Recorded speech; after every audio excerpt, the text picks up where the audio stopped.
the Cromwell Street Sprint, the Greymouth Street Sprint, the Riverland Street Sprints, all scheduled to happen later on in the year, and plenty of Raitec Motorsport events scheduled for 2025. So keep an eye out on the Raitec site, and a personal wee favourite of mine, of course, the Ashley Forest Rally Sprint back again for 2025. So if you're looking to get your motorsport fix of the famous Ashley Forest Rally Sprint hill climb, that again is September 20 and 21. So keep an eye out for all the info in the lead up to that one. But right now, our focus is here at the Rodin Cars Christchurch Street Sprints. And we are getting set for, as I say, that demonstration run coming up very, very shortly here for the Aussie Falcon V8 Supercar.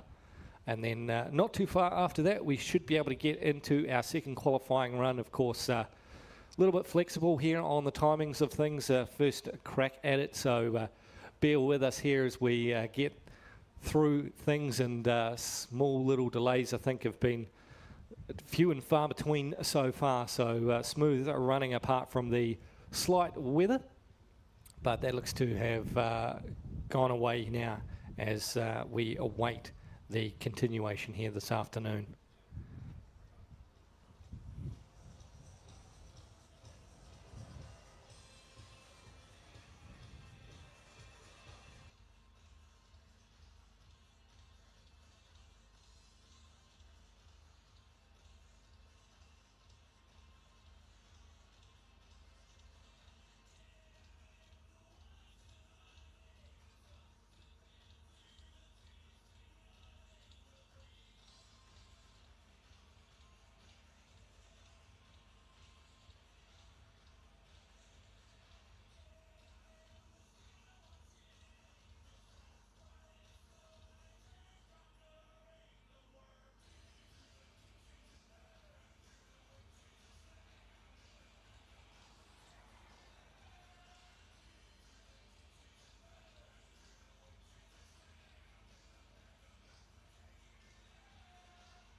Well, the rumble is upon the start line, and an Australian piece of supercars history.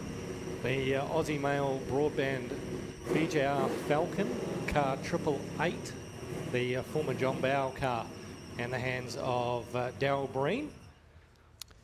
One of 2 John Bow cars, obviously, with the Dick Johnson Racing Sierra being run by Lance Copeland. So a bit of John Bow history situated here in Christchurch at the moment, which is always good to have some great memorabilia from a very, very great driver.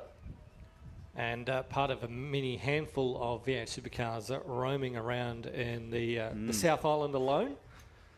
Of course, we've seen a few of them over at Euromark Motorsport Park at the Scope Classic race meeting that is coming up here in just a few weeks' time. You're right, yeah. So I'm sure we'll see Darryl and the Aussie Mail Falcon out at the Scope Classic over at Euromark Motorsport Park. But cool to see it out here on the streets in Christchurch for a bit of a demonstration run. So it shouldn't be too far away from that. And I can see just in behind that the field is starting to line up again for their second qualifying run. So once we get Darryl through, we'll put the bales back into position, and then we will get underway for our second round of qualifying. But sit back and relax there. We shouldn't be too far away from getting underway.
Well, off the line is the ex-John Bower V8 supercar driven by Daryl Breen.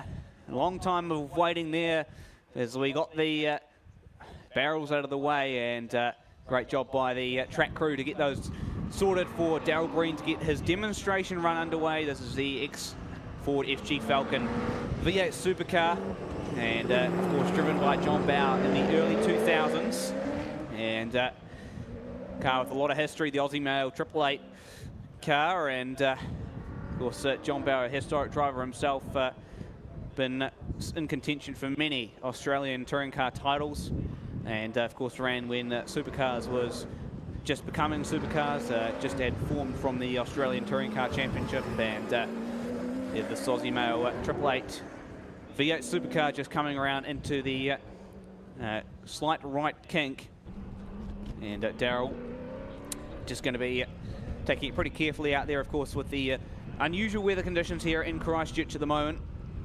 It is a bit of a treacherous circuit. We're getting quite a bit of rain at the moment here. Probably a brief shower as in the next hour, hopefully the clouds will start to clear away and we'll get a bit of sun and the track will start to dry. As we watch Daryl Breen just coming down the straight. And this is probably the trickiest point of the circuit for him, where he's going to have to execute a pretty wide hairpin here, and he's going to have to probably do a 3-point turn just because of the turning angle of that supercar. Usually better at high speeds than lower speeds for sure, and he's going to have to do that 3-point turn, or it's going to be a 4-point turn as he'll have to reverse once more. So we'll just get Daryl on his way. It's just a bit of a struggle at the moment with that, how tight that hairpin is for Daryl Breen, and that V8 supercar with the turning angle there. If you're watching on the live stream, hello and good day to you. We are just into our demonstration runs of the day, and we'll be out with our second qualifying run very, very shortly. And Daryl Breen's V8 supercar looks to be our final demonstration run. I've just had to have a bit of a delay by moving a chicane to ensure that Daryl could safely navigate the circuit. And you can just see him now getting out of the VIP trusses and frames roundabout, and he'll take the left-hand kink to go on to the next right-hand kink, and then a shorthand straight towards the Enterprise Ave roundabout. And obviously the car not up to full song. Yeah, it's a little bit too tight for Daryl to put the foot up it in this one, and of course demonstration runs, there's no point putting it full bore, but it is going to be the full sounds and sights of the old Ford FG Falcon, once driven by John Bower through the first chicane. And pretty simple as you like through there for Daryl Breen. And the second chicane here. And nicely executed there by Daryl Breen as well. And of course, early 2000s, a pretty good rivalry between Holden and Ford in those early years. And that continued on until the disappearance of Holden in the end of the 2022 season.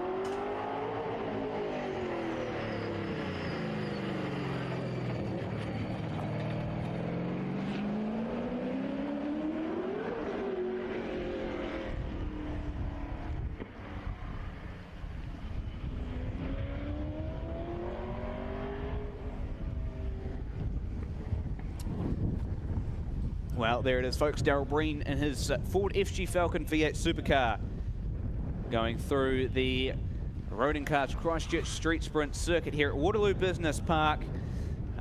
We'll get our second run of qualifying underway here very, very shortly. And looking forward to this one, of course. It's going to be a great afternoon of qualifying times.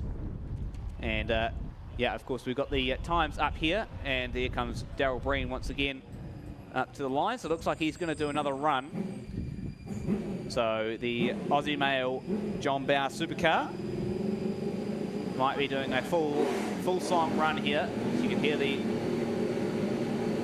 revs coming up for Daryl Breen. And underway once more. So Daryl Breen looks like he's going to do a second run at the cherry here. And this will be interesting to see if this is going to be a full song run. We'll just wait and see. A little bit more of a push, I think, this time for Daryl Breen now that he knows the circuit well.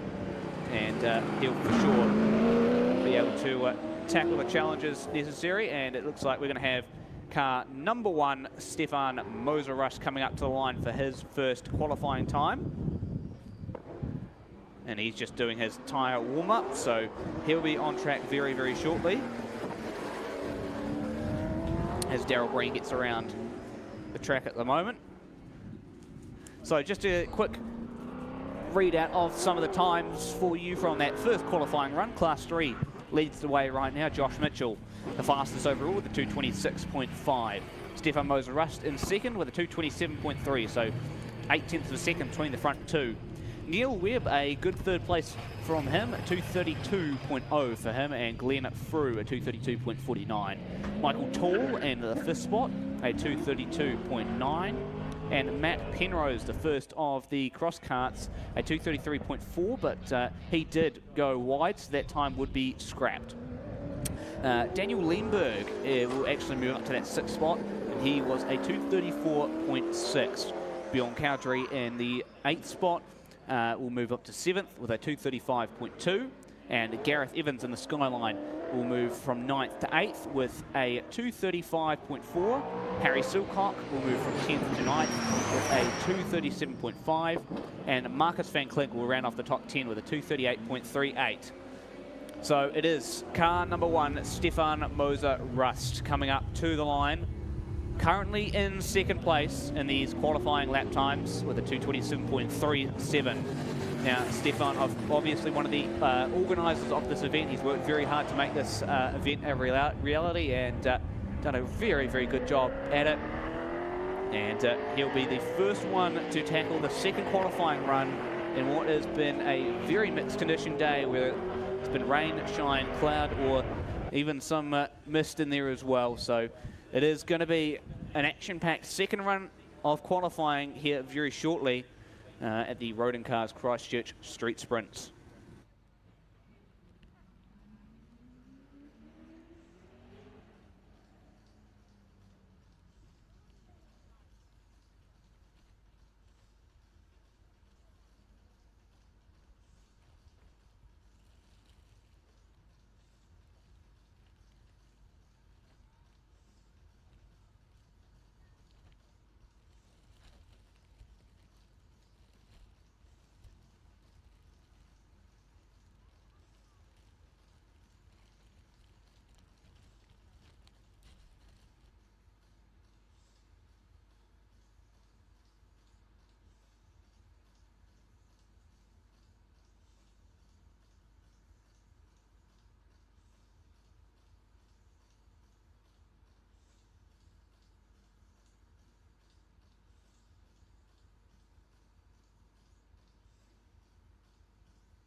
Underway once again for the Rodin Cars Christchurch Street Sprints. This is the second qualifying run here.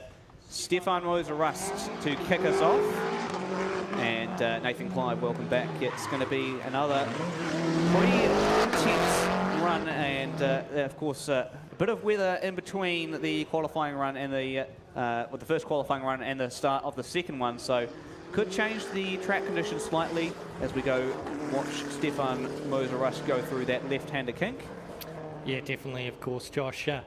some tricky conditions for the guys to navigate. Some have already seen the weather, and some of them are getting their first taste of it. Just getting a slight drizzle as Stefan Moser-Rust makes his way through the VIP trusses and frames around about, and first run down to the hairpin, and nice and tidy there for Stefan Moser-Rust. That is a really good line. Looks like a little bit of a lock-up as you just went in. You saw a bit of smoke coming out of that left front, so I think he actually did get it nice and tidy up until the point where he did lock it up, so may have actually helped him rather than hindered him, that lock-up. You mentioned the actual line through the hairpin was very, very clean. And just going through that left-hander, or the right-hander now, and into the Enterprise Ave roundabout. And the good news is that blue sky is starting to come out now, so should hopefully have a warmer and clearer afternoon of racing action. And Stefan Moser-Rust pretty cleanly through that first chicane and into the second one. Nice and clean.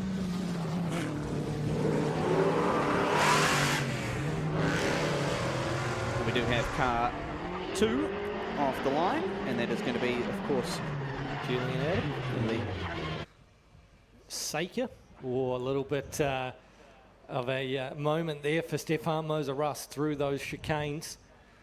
And you can see him just navigating now through the exit of the second one. Yeah, Stefan Moser-Rust has got one more chicane to navigate, and then we clipped the barrel just slightly. You can just see the front bumper just slightly move there, but he did navigate it safely. So a slight tap of the hay bale, but he did make it through cleanly. Stefan Moser-Rust, the first one through on our second run of qualifying. And of course we do have Julian Cameron out in the Saker. And we won't see him on that one, as we are looking at the odd number cars this time, Nathan. So the first run we went through the evens, and we'll go through the odd ones now just to give everyone a fair shot of their live stream coverage. Yeah, so just watching Stefan Moser-Rust there at the end. So car number 3 to the line. This is Stephen Hurst. Yeah, a very good looking car, Stephen Hurst's Mitsubishi Lancer. And just see car number 3 on the side of there, Mark Halliday tree topping. His primary sponsor on that car. So 2:46.80 achieved in run number 1 this morning for qualifying for Stephen Hurst. So he'll be looking to go quicker. And first time up for Stefan Moser-Rust, and it is quicker yet again. It is now the new fastest time, and can expect these times to continue to fall if this is the case. So setting off in run number 2, Stefan Moser-Rust, a 2:25.57. 2:25.57 for Stefan Moser-Rust, setting the benchmark again, being the first car on the road, and that beats the 2:26.54 by just under a second. So 9 tenths gained here, and the swap for the fastest time.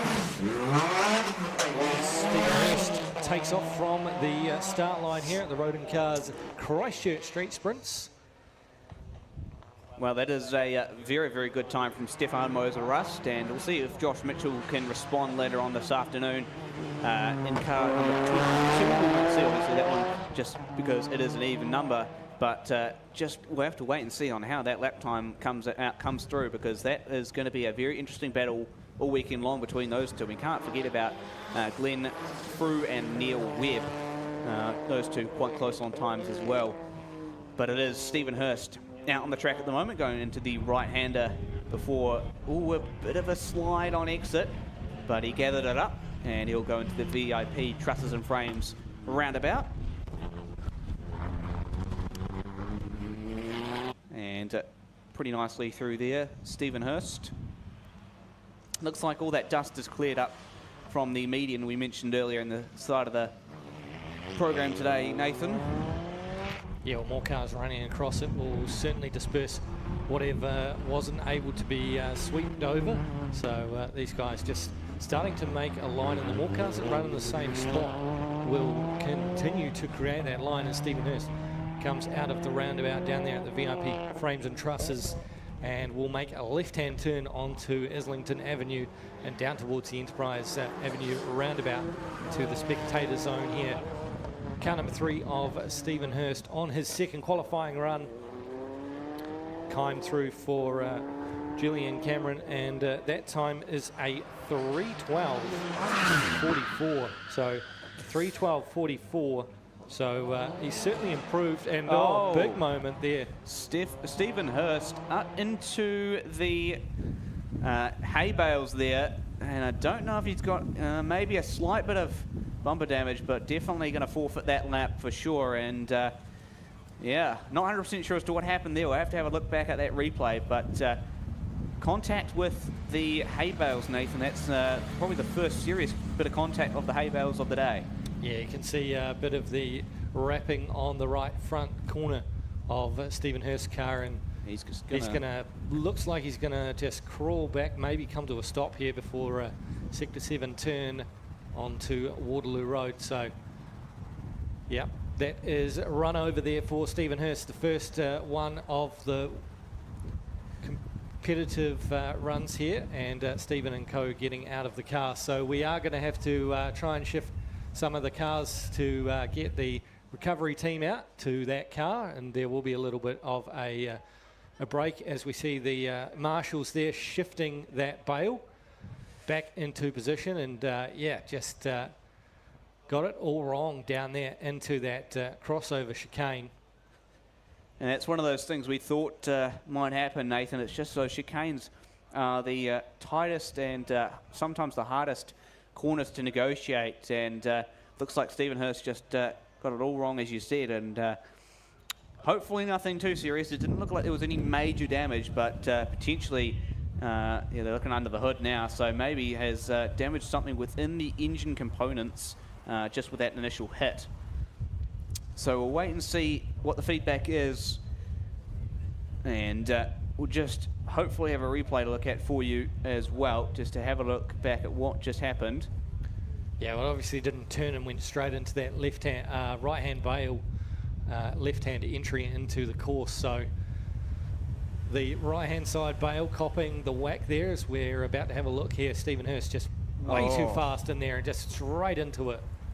Well, he's hit two sides of the car there, Nathan. He's hit the left-hand side of the car with the actual barrel, or the hay bale, and he's hit the right-hand side of the car with the barrels on the outside. So that's a very unusual type of, I guess, accident there for Stephen Hurst. It's just he's definitely gone way too fast in, maybe not expecting the road to be as wet or as damp as it may have been. We might have to see how that road is actually down there. Obviously it is a wide track, so there could be a chance of rain being more plentiful at other parts of the track, and it is possible that we have more rain at that area of the track than others. So it is unfortunate for Stephen Hurst, the first incident of the day involving a hay bale, and you have to say, Nathan, it probably was going to come at some stage, but just a little bit too early than we would have thought. Yeah, it's unfortunate there for Stephen Hurst, just in too fast, unable to make the corner and just clipping that hay bale. So hopefully it's it can be fixed and rectified, and hopefully that's not weekend done. But it was a pretty full hit into the front end. So the Parks recovery crew and the flat tow vehicle are just heading down there to go and see what is required to get that car of Stephen Hurst back to the pits. Now, I may be wrong, Nathan, but I just was looking at when we had that zoomed-in view on the Mitsubishi Lancer. It may look like something may have dropped underneath the car. There was something hanging down there, so on the right front side of the car. So potentially some sort of suspension or axle that has broken. You can just kind of see it in that area there. It's just next to the wheel. So yeah. Hard to see. Highly probably that there's some components damaged, but at the same time it just hit pretty square on. You could see the bonnet's taken a wee bit of a knock. Yeah. So, well, that is an unfortunate start to the second round of qualifying here for the Rodin Cars Christchurch Street Sprints. We'll get our rescue recovery team to tow Stephen Hurst and co back into the pit lane, and hopefully they'll be able to get their car fixed and out ready for tomorrow's action. And yeah, we'll just have a momentary pause on racing action until we can get Stephen Hurst's car clear, which shouldn't take too long as they're moving him off now.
well, you can see that damage there, Josh. The left front not looking too happy. The bonnet there has taken a bit of the brunt. So unfortunate run to end there for Stephen Hurst, but they've just about got that car cleared from the course, and we will be just about set to go. If you see yourself sitting in the stands, give us a wave and say hello to everybody watching.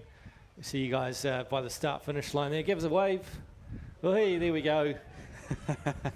Get yourselves on the big screen there, team. Enjoying the action. Umbrellas out, that misty, pesky rain just hanging about and starting to get a little bit heavier again. Yeah, a few umbrellas, and hello to those guys over there waving, and great to have you guys along here. Shame we couldn't provide nice sunny weather, but we'll put our best foot forward and hope that tomorrow's weather is looking a little bit better than what we're dealing with today. So hopefully that's not going to stop anyone from continuing on, as we are getting set very, very shortly to carry on. And the next car that will be coming to the line is, of course, the M8B replica McLaren of Ryan Hickney. And what a cool piece of kit that is. And I know that Julian Cameron and the crew have done a magnificent job in keeping that car in pristine condition. We just see off to our right of our commentary position the Stephen Hurst car rolling on through. So Hopefully we won't be too far away. We'll just wait for the course car to come and line up down here at the start line for the Rodin cars. Christchurch Street Sprints. Don't forget bouncy castles for the kids over there. You've got plenty of coffee and hot food options down in the food place. There's plenty of action down in the pit area. Meet your drivers. Go and say g'day. Check out the FZ down in the down by the VIP area. We've got a couple of cars on display over there as well, and some of them have been doing demonstration runs, so shouldn't be too far away from getting underway. And looks like that little bit of weather has stopped, so that hopefully will mean good things to come. Just a little bit of sunshine trying to poke its head out, Josh. Yeah, 100%. It's but a very mixed weather day. It's either raining or it's not, and yeah, it'll be one to watch for sure coming into this afternoon's later runs. We get Ryan Higney just coming up to the start line now in the M8B replica. As you mentioned, a very, very cool piece of kit, and looking forward to seeing what Ryan's able to do in the second qualifying run. Yeah, definitely coming up to the line.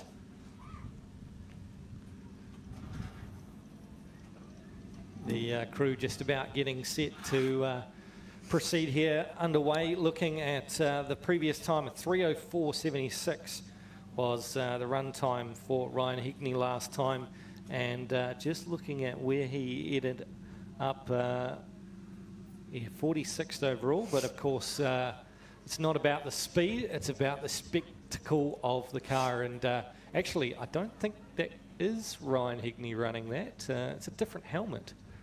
I have to try and find out if we can get it to find who the driver is, or it could be Ryan. Because no point having the open face helmet with the weather coming in, so it probably is Ryan Higney, but just a change of helmet. Yeah, just with the weather, fair enough too. So what a cool piece of history, this replica. Of course, not the real thing, but pretty damn close to it. Really cool that Julian Cameron and the crew and Ryan Higney are able to bring this car out and put it out there, as well as the Seika, which we have seen a couple times now.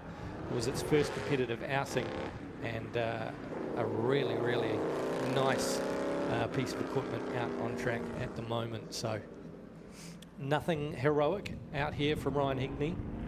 Just get around in one piece. Don't scratch it. Don't mark it, otherwise the boss man won't let him have another run. Yeah, so that's exactly right. Just be cruising around, and let's just sit back and just listen to the roar of the V8 there as it works its way, the Can-Am car, down to the hairpin. It's probably one of the better cars we've seen at the hairpin for the weekend. It just seems to turn quite nicely with the way Ryan's handling it. So it's yeah, it's a very, very well presented. Oh, keep off the bales. Oh. That would be a pucker moment. Oh, I tell you. That Ryan Higney will need a change of underpants after that one. That was a moment and a half. How he kept that thing off the bales. Boy, unreal. Oh boy, unreal. Well done to Ryan Higney. That's great driving to avoid that. Just maybe a little damp through the to the roundabout there, and you don't know what compounded tyres everyone's running in at the moment, but rain has certainly started to get worse now, Nathan. Yeah, I was about to say, I put the mockers on, haven't I? I said it was starting to come nice and a little bit of sunshine, but nope, we've been jinxed by the rain, and it is starting to fall quite heavily. So Ryan Higney will be very, very briskly, very, very gently just getting that car through to the end of the run, one would say. Just going through that chicane now, and pretty nicely done. And just going to hope this weather starts to clear, because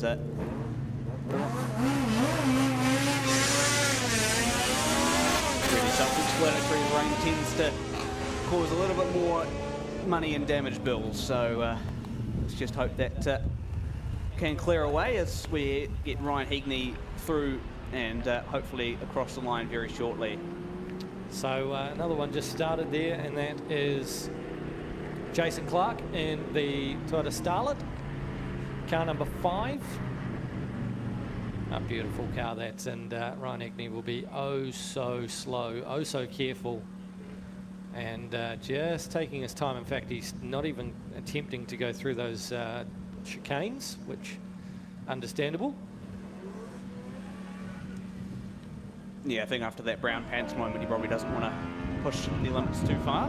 No, so we pick up here with Jason Clark, and looking at the times after the first one, just trying to find Jason Clark in the runs, and down in 37th overall with a 254.67, and looking at the class results, currently sitting in fourth or fifth in class after the qualifying run, so not bad at all.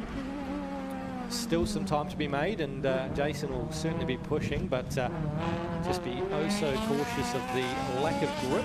Yeah, 100%, and you can just see him going through the VIP framing and trusses roundabout into the kink there. Ooh, a little bit of a snap on exit, but definitely Jason Clark, we mentioned it earlier, that car should have a little bit of an upper hand on the nimbleness side.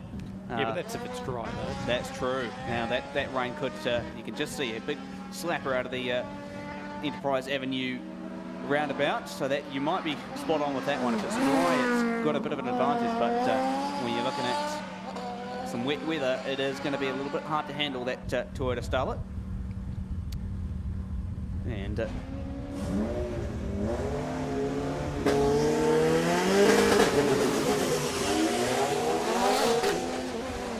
Tim Cook away from the line, car 6. yeah, just looking on the ground here outside of the commentary box, Nathan, it's certainly going to be a wet start line, as you see a bit of a moment there for Jason Clark, I should say.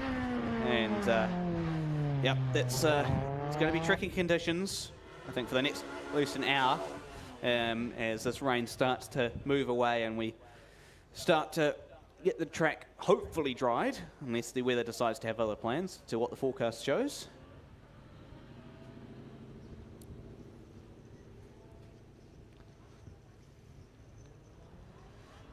Last chicane coming up here for Jason Clark, and he's gone through that straight line to the finish, and he finishes his second qualifying run of the day. So yeah, just watching some highlights here of Jason Clark, just navigating that hairpin. A little bit of understeer there, Nathan, but managed to make it work. Yeah, overall, considering the conditions, not a bad run here for Jason Clark. Not sure if the time is going to be an improvement, but we'll just wait for that one to come through here in a moment. So he did a 254.67, and yeah, unfortunately a little bit slower due to the conditions. 3:02.17, so 3 minute 2.17 is the time for Jason Clark. Yep, it's probably going to be like that for a little bit, Nathan, with the conditions being as they are. It's probably going to have a couple of lap times being a little bit slower from the first run, but that is what you've got. Unfortunately, you can't change the conditions. Yeah, for sure. Next car looking at the line here is going to be car 7, and that is Bjorn Cowdrey, and he is running out of Blenheim, heavily involved with the Mobile Car Club and the Riverlands Street Sprint. Managed to have a really good result at the Riverlands Street Sprint in Blenheim, placing within the top 5 for a little Honda Civic. So really cool for him to be here hunting it out, and 8th quickest after the first qualifying run. That says something for a little Honda Civic, doesn't it? Well, you're absolutely right. It's a very little car, but the amount of Honda Civics we see racing or rallying or whatever nowadays is quite substantial. They're a really, really popular car of choice. You can run them pretty much almost any class, and it really makes a good starter car even for some. Yeah, so just watching Bjorn Cowdery, and yeah, certainly wide through the exit of the turn there and down to the VIP frames and trusses around about. And you can see certainly wet conditions out there on the road for these guys. Not enough to generate spray just yet, but if the rain does continue, it is certainly going to be possible. Just clean through the hairpin, taking a lot of the driveway on entry, and made it through pretty nicely.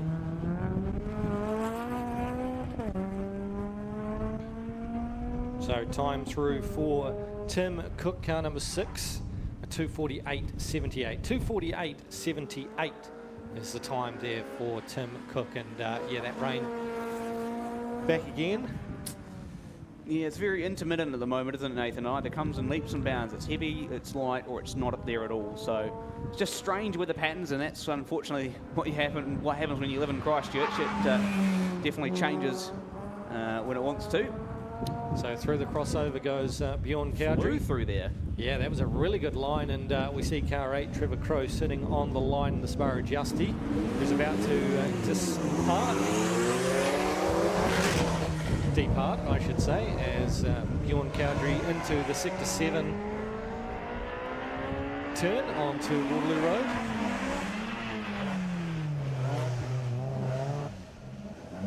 Yeah, So, those other chicanes a little bit harder for him to negotiate. He nailed the first two. They were a great line through there, as you mentioned, but these next ones are a little bit tighter, so a little bit harder to negotiate. yeah, you can see that misty rain in the camera shot there as Bjorn Cowdery comes down towards the final chicane, and he will complete the run here for car number 7 across the finish line, the LMR finish line, and Bjorn Cowdery will be happy with that run.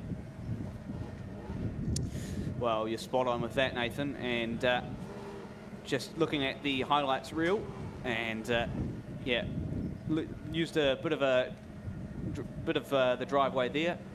Ran that hairpin quite tightly, but it was a very good hairpin taken, a good line through there, and made it through safely. So we'll just wait and see what those times are when he comes to the line, or when the timing comes through.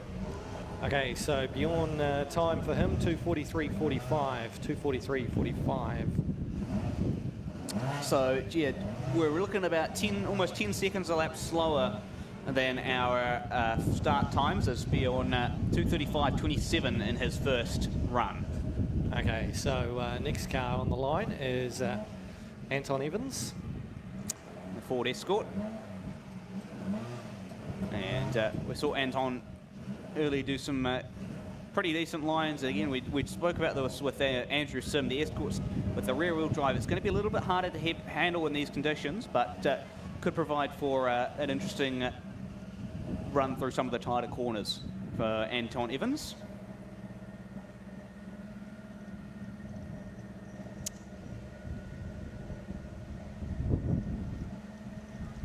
Of course, Trevor Crowe still out on the track at the moment as well. We'll just get his lap time in a little bit.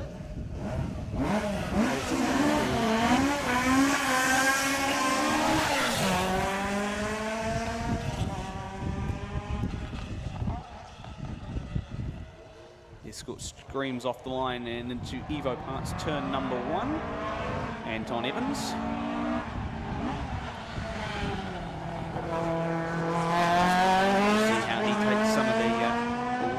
Snap through one of the fast kinks. It's going to be a common trend throughout this afternoon with these rear-wheel drive cars.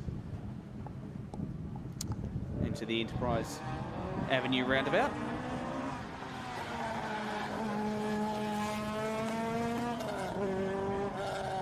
Pretty safe and sound lines that are being taken by Anton Evans right now. He's just running really close to the inside to minimise as much understeer as possible.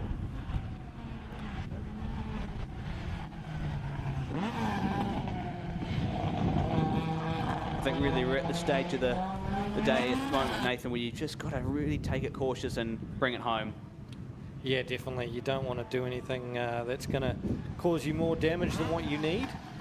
So we've got a time here for Trevor Crowe, 3 minutes 12.76, 3:12.76, and a little bit of wagging the tail out of the hairpin there for Anton Evans. Yep, it was going left, right, and he managed to correct it. So good correcting from Anton Evans there. It was a bit of a tricky save, but he managed to get it all gathered up.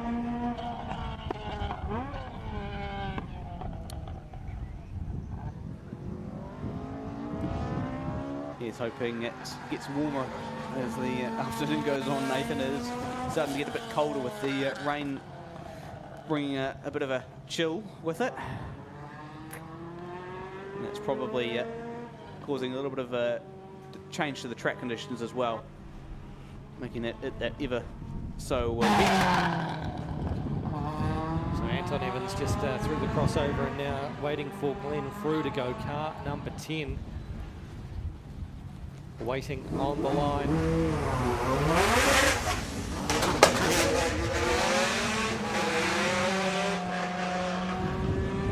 Had to take a couple of bites at that one to get it rolling off the line. Did that of Glenn Frew, so he is off into the course as we watch the completion of the Anton Evans run. So looking at the times here for Anton Evans and car number 9, and he found himself back in 49th overall with that 3:06.66. And car number 10 of Glenn Frew, he was 4th quick, that 2:32.49. So not sure if we're going to see much improvement with the track a little bit on the slippery side as Anton Evans comes across the flying finish here. bit of a tail wagging moment as we exited the final chicane there, but as we look at a highlights reel, and yeah, it was very much a tale of the rear-wheel drive for Anton Evans there, just slipping and sliding all over the place, just trying to get to grips with that rear end grip, and yep, he managed to get through nice and cleanly, which is the main thing at the moment, with the track being as really slick as it is. So a good run there from Anton Evans. And really, we've got Glenn Frew out on the track, one of the heavy hitters so far in this Christchurch Street Sprints. So time through for Anton Evans, a 3:07.71. 3:07.71, so... Not too far off from his original time, yeah. So that's interesting there. Probably would have been an improvement under the dry. That's my guess. It's just... First lap was really used as a sighting lap, just to get to grips with the track, and he did push it in the second lap, but obviously conditions just hampering what he was able to do. So car number 11 sitting on the line, Harry Judd.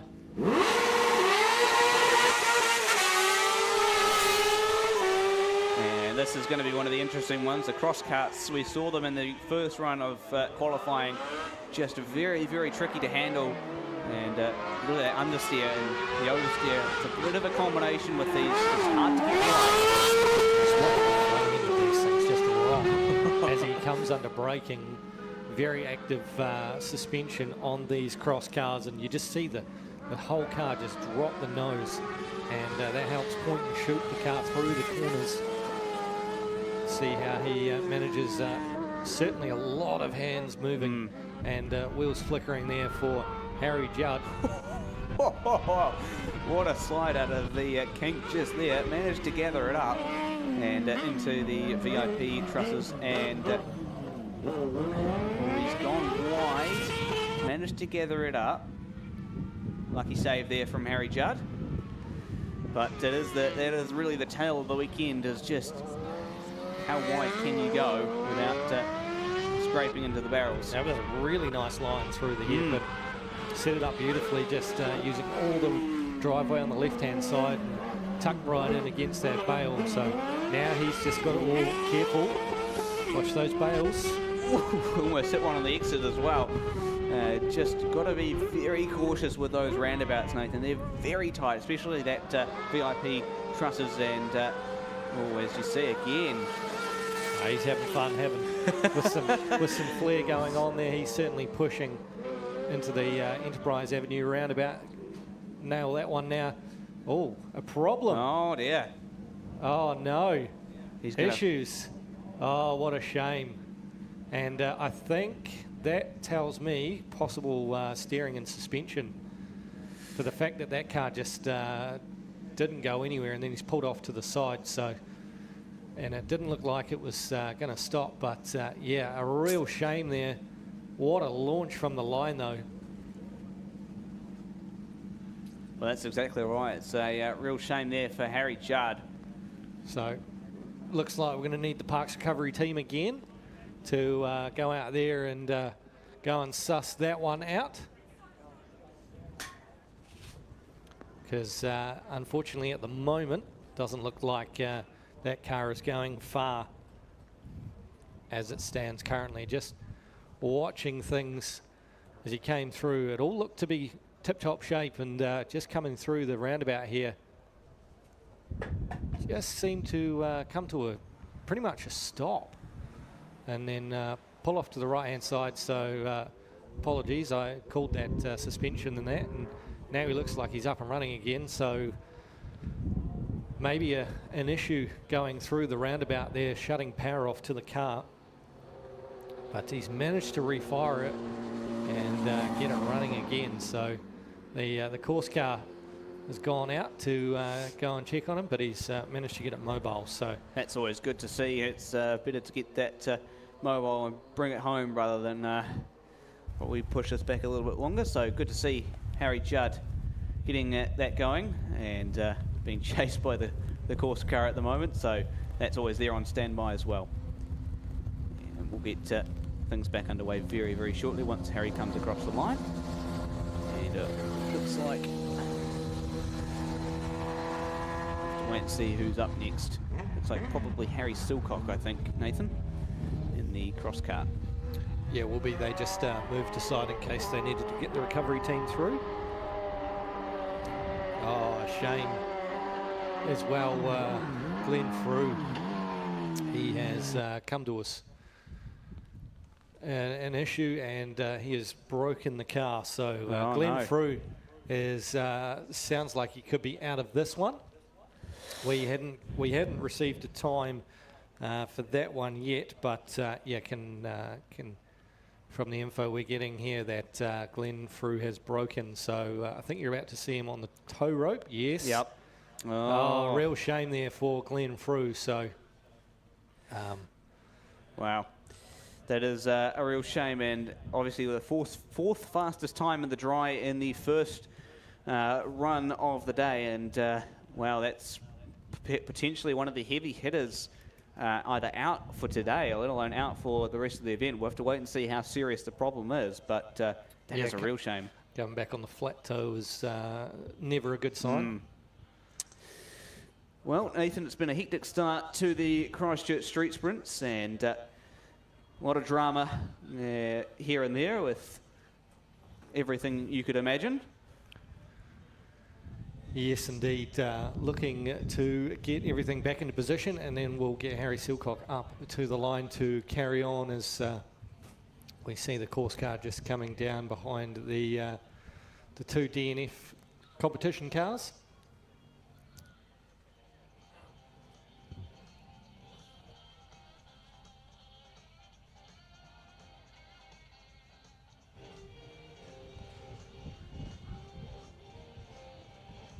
So I think because they went out and retrieved the Glenn Frew car, they're possibly going to rerun. I'll just wait and see if we're going to get confirmation on that one. But I see that Harry Judd has come back to the start line, and we'll just wait and see what they are going to do with this one here. Potentially, Nathan, that might be why he stopped. Yeah. That would be my guess, is that they were recovering the Glenn Frew car and they had to wave some sort of red flag or something down there, and a marshal's warned him. So Harry has stopped.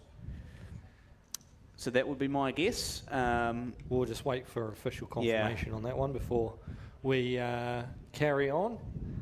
That's, I would hazard to say that recovering the Glenfrew car is the reason why they stopped the Harry Silcock car out on course there, and that would explain the sudden stop from seeing the red flag of the marshal. Because it did look like he was underpowered before things went into the stop mode. So, yeah. So we'll see if they slot back in Harry Judd or if they're going to do Harry Silcock. So, yeah, we'll wait and see on that one. But actually, see, is that an onboard camera with Sean Haggerty there? Yeah, it's quite a contraption over there by the looks of it. Oh my gosh! Oh look, yeah, it is. It's all hooked up, and we're going to get a live onboard view by the looks of it. How good! Just looking back at some of the highlights from earlier on, as we see Harry Silcock to the line. A few bits and pieces broken Stephen Hurst's car there as well. So, yep. Harry Silcock to the line now, car number 12.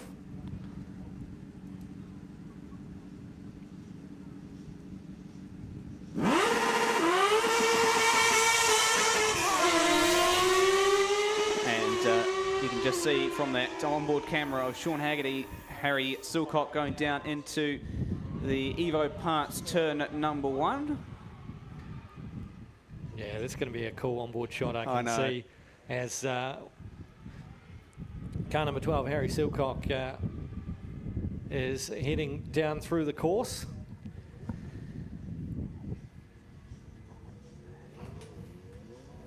And it looks like Harry Judd is going to come back up and have another go. So, yeah, red flag out there for the recovery of Glenfrew means that Harry Judd will get a rerun. That's always good to see. And, yeah, these cross carts are going to be very interesting, I think, this weekend, Nathan. We've got a couple of them here, and boy, oh boy, they are fast. They're on the edge, and they've got some good times already to back up their performance. Yeah, definitely, and yeah, they can certainly put on a show. So at the moment, we've got Harry Silcock out on course, and we're about to follow Harry Judd once again, just sitting here at the start line for the Rodin cars at Christchurch Street Sprints. Just the way things are working with two cars being on course at once, folks, we're not able to capture every car, so please bear with us. The team are doing their best to try and bring you as much of the action and make sure we're at least covering every car. So we are looking at doing every second car at the moment, just with the cars starting 3/4 of the way through the lap once the first car in front of them has gone through the crossover. So Harry Silcock has now made his way through the crossover, and Harry Judd is about to go.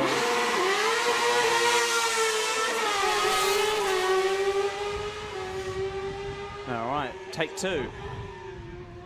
Harry Judd gets through the Evo Parts turn number 1.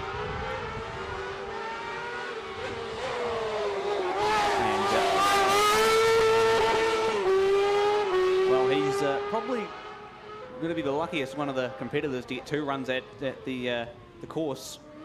He'll have familiarity with the conditions, so he'll be able to push a little bit more than potentially some of the other cars. Yeah, potentially having another bite at it, and especially when he got quite a fair way into the run too. So he'll have some good knowledge. The weather for now seems to be holding. Ooh, it was very, very tight for Harry Judd. Went very deep into the entry of the VIP trusses and frames roundabout. Luckily made it through there, but now setting himself up for the hairpin, looking for that nice ride, but no, it's come unstuck and it's come to a stop. Yep.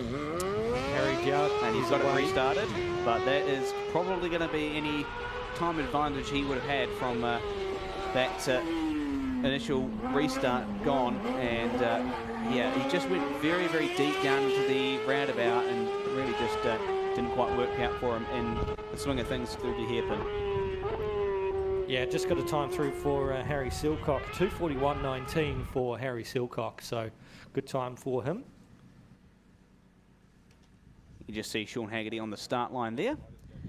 And looking forward to seeing what this camera view will look like. So it's going to be...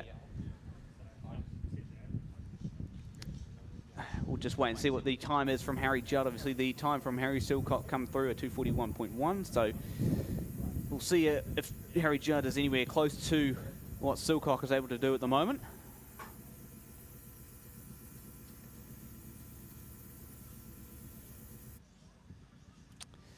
So next up on the line, Nathan, is going to be Sean Haggerty with this increasingly interesting onboard camera. I think it's going to be really cool to sit here. Not sure how much of the road we're going to be on board for, but this will give you a view and a half of what it's like to go for a lap here at the street sprint course here, the Rodin Cars Christchurch street sprints. As Sean Haggerty said in the videos in the lead up to this, hang on, she's going to be quite a ride as we await Harry Judd to come through the crossover. Well, you're absolutely right, Nathan. It's going to be a very, very tricky Sunday, I think. Today's really the, let's say what's the best way to put it? The easier part of the weekend, because you're able to just adjust to the track. But Sunday, everything is on the line. You don't want to be the ones sent home from elimination. So you've just got to find the limit, and it's just going to be very, very difficult to pick out who's going to win this one, I think. Oh, for sure. So we are getting set to go here very, very shortly with Sean Haggerty just waiting for the orange light to appear just down to the left of the commentary container. Got the red light on there, so just waiting to pick up where Harry Judd is on course. Hopefully there's not many more issues. We'd hope he's finished by now. It's been because it was coming back last time we saw him. So we'll just wait and see what's going on there.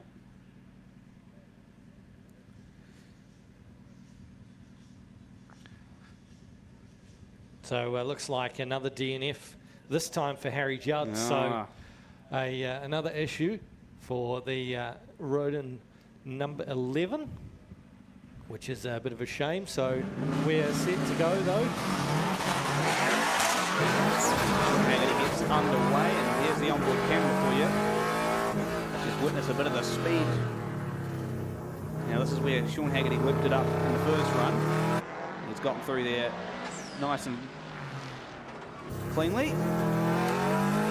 Sean did struggle on that first run, Nathan, and hopefully should have a better idea of what the track's like now in the second run, although the conditions will be slightly different. And very tight through the entry and exit of that roundabout as they come through the left-hander, and down now towards the right-hand turn onto Industry Ave, and what a cool shot that is on board there with Sean Haggerty. Down to the VIP frames and trusses roundabout, left-hand entry, and you can see it's not as wide as you think. There's a barrier, there's just on the inside there, they've got the hay bale, and now coming down towards the hairpin. You can see he's used a bit of a handbrake there as the car tilted right. Oh, textbook stuff out of the hairpin there for Sean Haggerty. Right. He is a man on a mission. Needs to redeem that time after that couple of mishaps in the first run. So he's really pushing it out there. And the Subaru and Pretzel, he's got his daughter Bella alongside, co-driving for him. Through the left-hander and straightens it up now, heads towards the roundabout complex. So left-hand side entry as you would if you were normally driving your car. And there's that little lip, Josh, that we talked about on the inside of the roundabout. And that is a very different texture. It's a concrete texture than the asphalt, and you can see those tyre marks there. They'll be from Stephen Hurst. what a cool shot here, just coming through the second chicane. Just see how close these drivers get to these hay bales as well, just trying to navigate through the chicane. And hopefully we can get this shot for Sunday's final elimination run, because I think that would be very, very cool to see. Big slide from Sean Haggerty as he exits Sector 7. And yeah, I reckon on Sunday if we get this shot back up again, the just millimetre closeness of some of these drivers getting to these hay bales will be just miraculous to see. Yeah, well, it's pretty tight there. And set himself up for one final chicane as Chris Hay is making his run now through the course, down through the final chicane, and straight run to the finish. What a cool on-board shot. Sean Haggerty, that is a good time from the man there in the Subaru Impreza. Yep, obviously learnt from the mishaps in the first run, and he's definitely cleaned it up. It was very clean, but also very quick. He managed to find the limit in certain corners and put some good corners in as well. So, especially that hairpin, you mentioned it, textbook stuff, and yeah, really good to have that onboard camera as well, just showing you the crafts from a very experienced rally driver. Yeah, and a good time showing too, 2:40.58. 2 minutes 40.58 is the time there from Sean Haggerty. So a big improvement there from his 2:56 in his first run. That would put him 14th overall if we keep the times as they are now. So very good time from Sean Haggerty, moves up from the 39th spot. So big jump there for Sean Haggerty. So just a slight correction on that time that's come through. So it's still a 2 minute 40, but the 0.54 instead of 5.8. So four 1,000ths of a second is the slight adjustment there as we await the next car to come to the line. Chris Hay out on course in the Toyota MR220. And he is making his way through the back end of the course. Jasara Coxshorn going out now. We saw Jasara go through in that first qualifying run, and we spoke about it. Once you've got that street sprint experience, Nathan, the adaptability is very, very, very impressive. Yeah, for sure. And these guys have had a one run of the course now, so ever-changing conditions out there, but they know where they're going and potentially where they can just push a little bit more and just grab a little more speed and a little more time, as we see a slight right front brake lock up there into Industry Ave. Coming down now towards the VIP. Frame and truss is around about as You're starting to see them push the limits a little bit through that roundabout now, Nathan. They're just starting to get ever so closer to those hay bales on the inside with that you know, the usual flower bed of roundabout, you know, flower bed on the roundabouts are. So yeah, limits are starting to be pushed now. This is where things are starting to get interesting. Absolutely, Chris Hay through with a time of 2:48.80. 2:48.80 is the time. Improvement on his previous time. He set a 3:01.40, so he's improving out there as well, which is always good to see. And just wait to see Jasara Coxshorn get through the remainder of the Waterloo Business Park street circuit.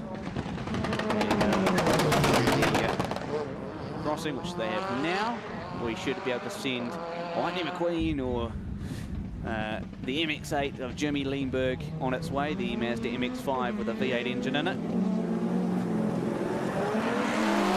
And he is underway now.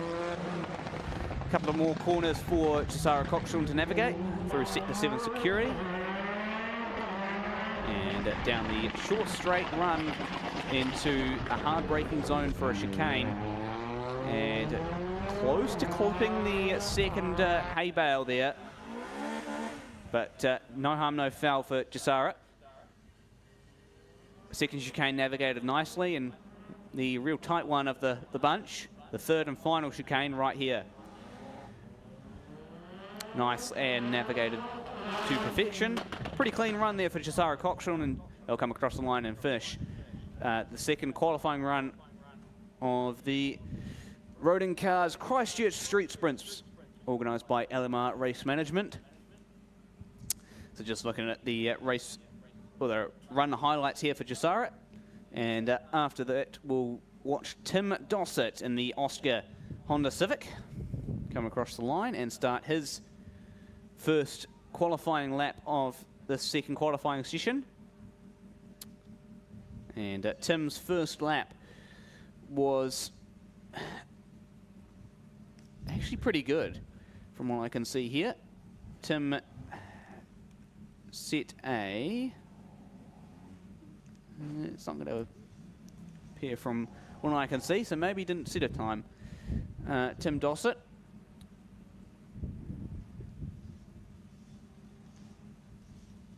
We'll be watching Tim Dossett get underway very shortly.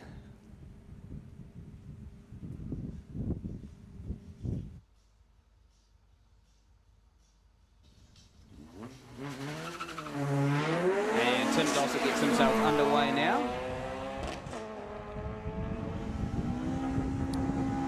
So car 119 on the side, but running under a different number is the Honda Civic Oscar car. Tim Dossett. Early problems for him this morning with that right front axle failure. And he's going to look to make up for lost time from that incident this morning. Going into the right-hander.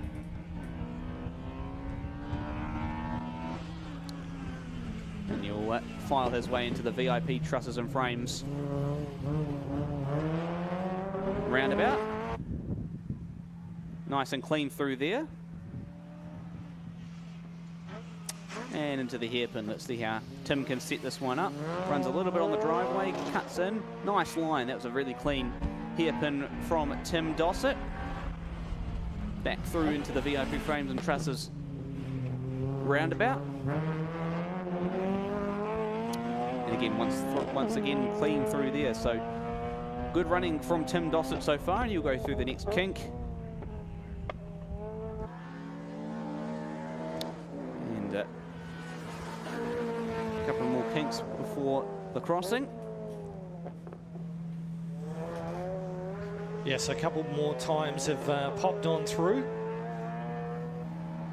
Got Jisara Cockshorn, 2 minutes 38.23.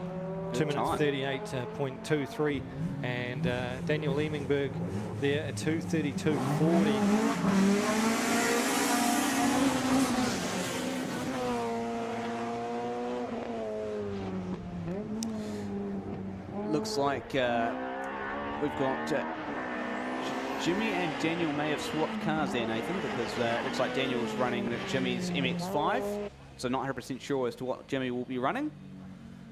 Just wait and see how that plays out. But it is Tim Dossett just coming through the last couple of chicanes now. Navigates that second one very nicely. And Neil Webb will be the next one to come across the start line to start his second qualifying time, as Tim Dossett takes the checkered for the second qualifying time. So good to get Tim Dossett off and across the line.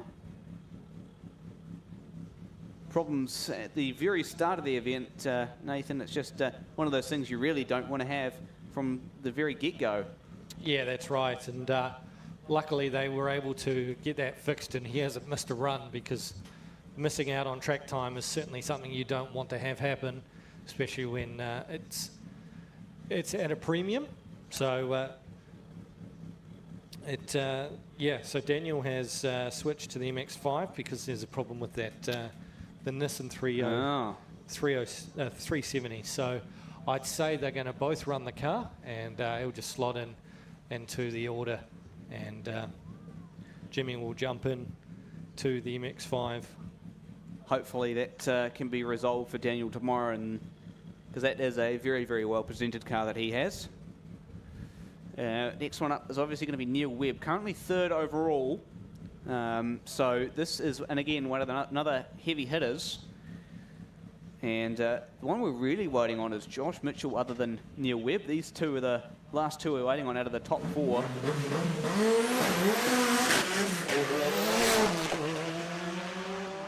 Neil gets underway.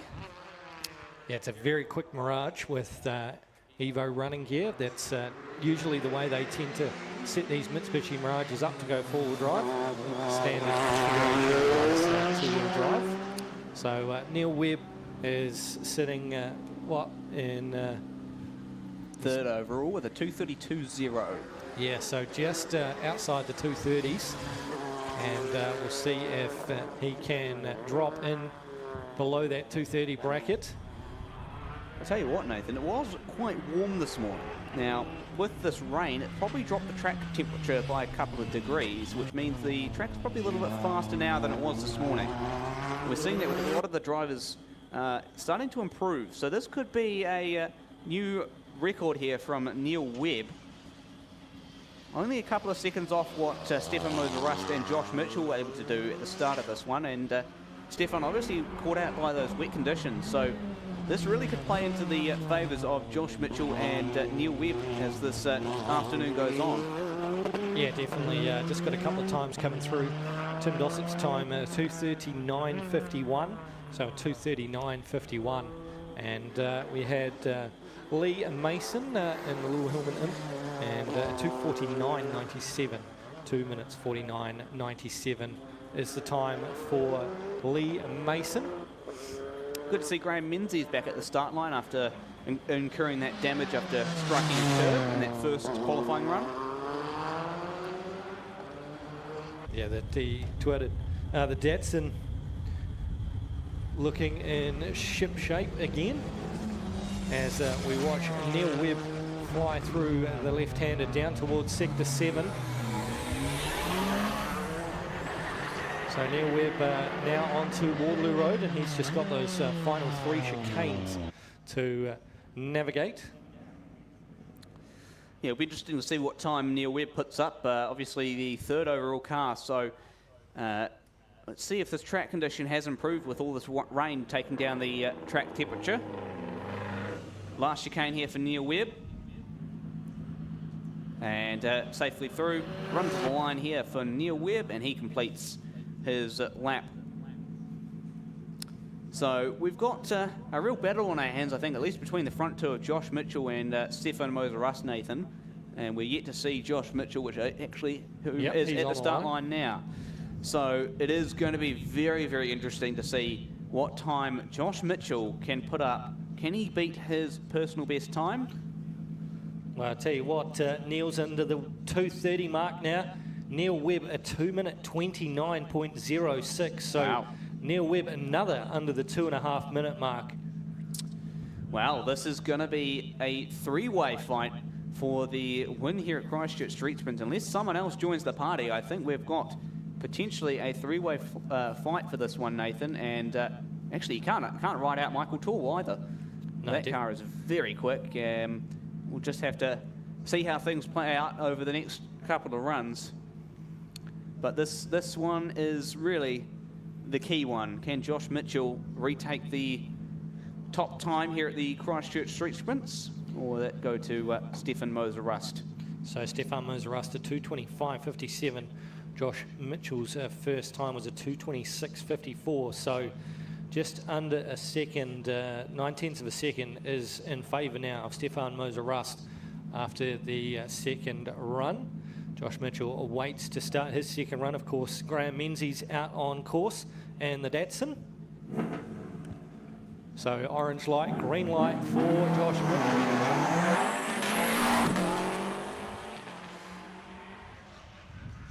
So going down into Evo Park's turn number 1.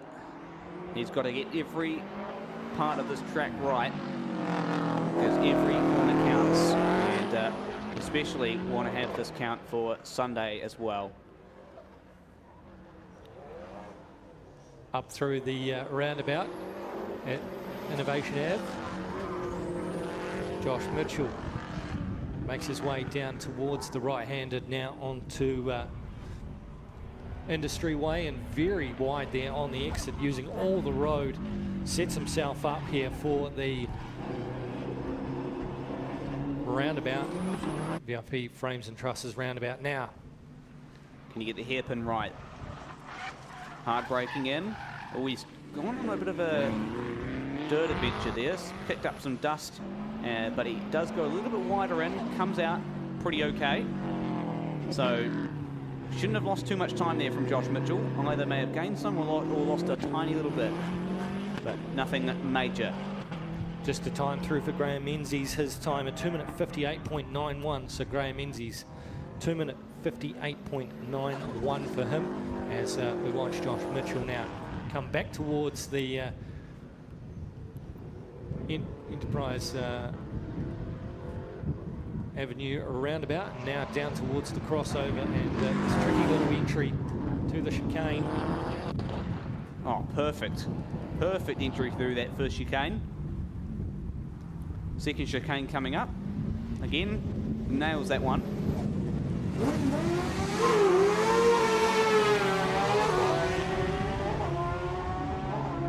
Matt Penrose away from the line in the Simon Bravo cross car as we finish the lap here with Josh Mitchell through those last chicanes, and might have been a bit of a moment there, Nathan, that first chicane. Yeah, certainly looked a little bit crossed up as he came through the exit, but he's managed to gather her up.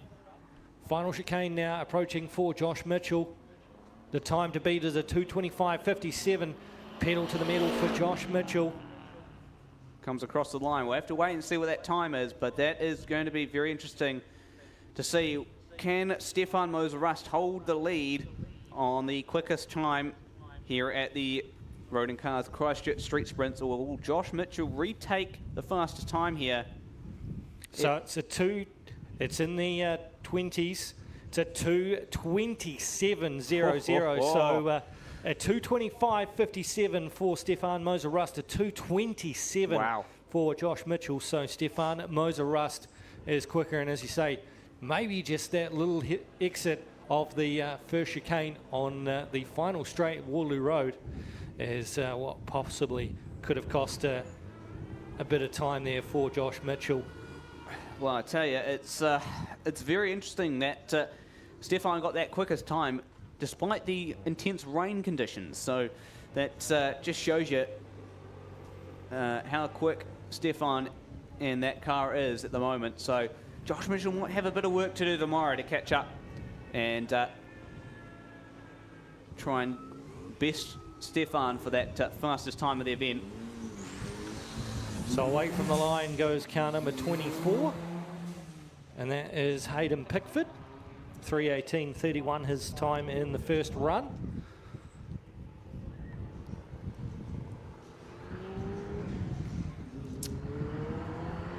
Yeah, of course, regular Ashburton Street Sprint competitor. You can just see that on the windshield. And yeah, Hayden Pickford going through now. We'll see what kind of time he can do. Not sure if he had an issue in that first run. 3 seconds off Julian Cameron in that first run, so may have had some sort of problem. Didn't see that one, unfortunately, but hopefully Hayden can get a better run through at it this time. So Matt Penrose completes his Simon Bravo cross car at 2:29.80. Wow, that's a very good time from Matt Penrose. So he is under the 2.5 minutes now. So we've got, what are you looking at? 4 drivers under 2.5 minutes.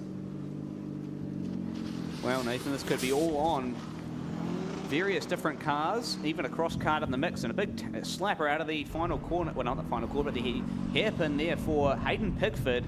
Managed to gather it up, but Matt Penrose, what a lap.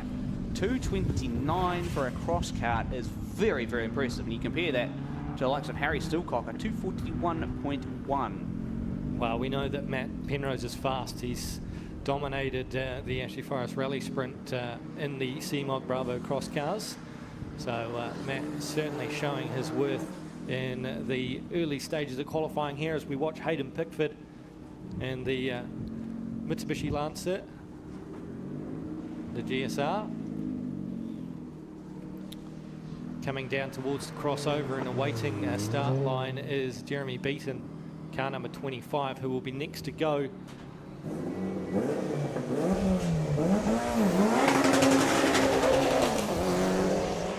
So fun fact, just caught up with Jeremy between runs, and I had the bonnet up. I said to Jeremy, I said, what's the problem?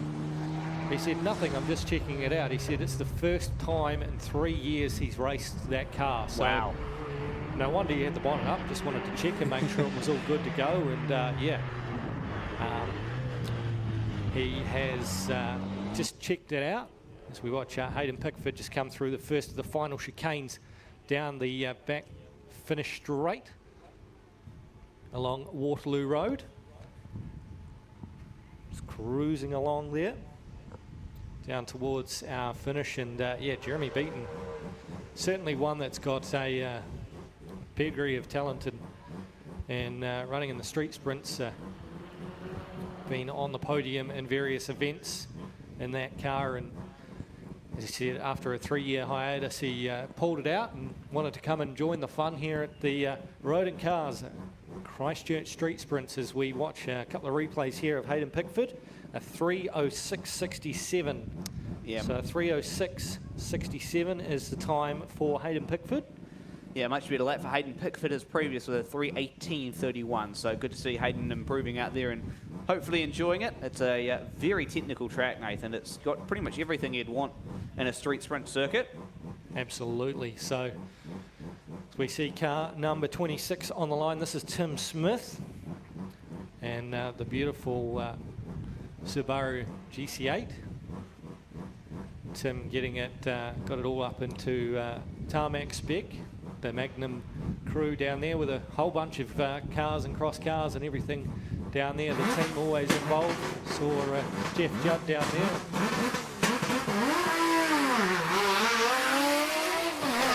Running in the H6.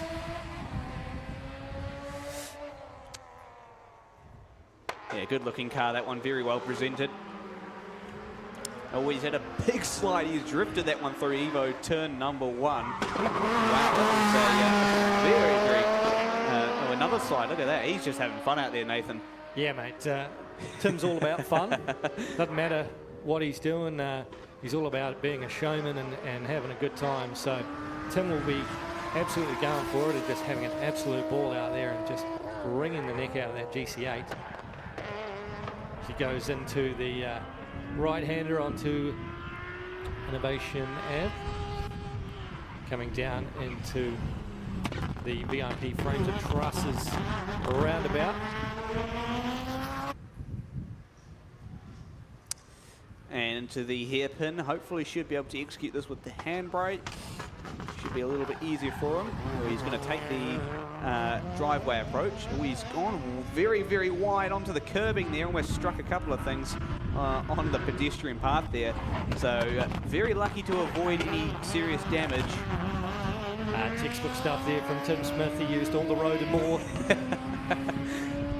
He made that work there. There's two driveways side by side, and he just managed to straddle the little bit of curbing in between them and managed to come off pretty good there. Jeremy beaten his time of 2:39.60, so an improvement there. And Tim Smith, he is absolutely sending it through the Enterprise Avenue roundabout complex, and he is having a ball. Just got to watch as he comes into the chicane, and he is looking pretty quick here. And Tim Smith putting on a show as the next car away from the line is car 27. And that is Shane Rowan in the Honda Civic. Tim Smith out there just having an absolute blast onto that final straight there with the chicanes. Just got to navigate his way through. You know what, Nathan? I wouldn't be surprised if this is a very, very quick time from Tim Smith, because he's actually put his foot right up it, and even if he's just having fun out there, it looks very, very quick out there. Yeah, he'll be serious about the time. seeing what he can achieve. Just trying to check his previous run. As he comes down towards the flying finish. Tim Smith was 23rd overall at 2:46.50. So wait and see if there's improvement. Yeah, that'll be the key thing. Yeah, 2:45.22. So seems an improvement. Just going to have a look at 46.50 to a 45.22. So yeah, there is about a second and a bit improvement for Tim Smith. You're just looking at that moment over the curbs and everything on the exit of that hairpin. Yeah, definitely using every part of the road and more.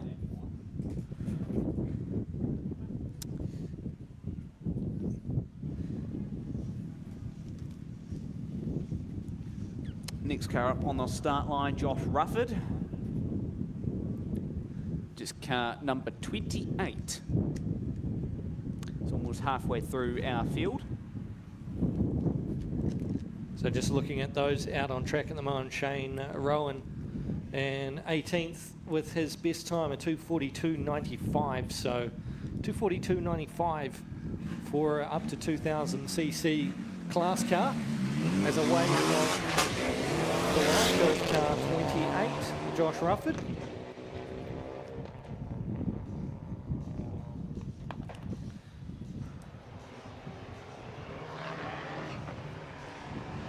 So coming down to the right-hand turn, number 2, back towards the spectator zone on the right-hand side, past the big screen on the left and down towards the Enterprise Ave roundabout comes the time of Josh Rufford.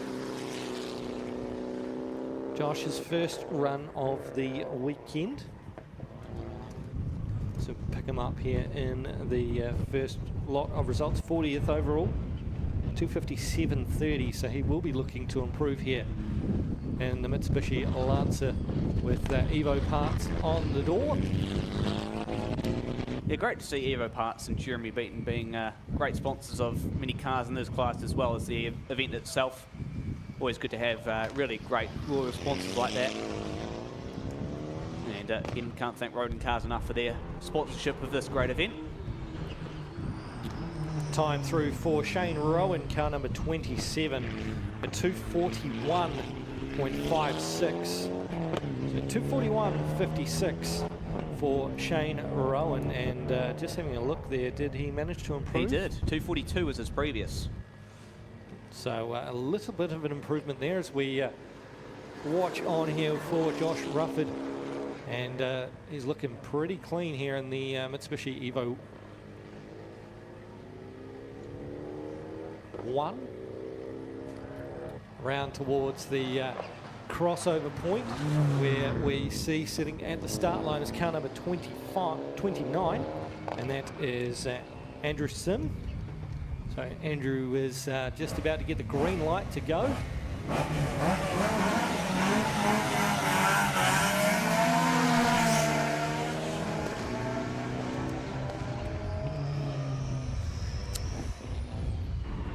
So it's going to be Josh Rufford coming out of Sector 7.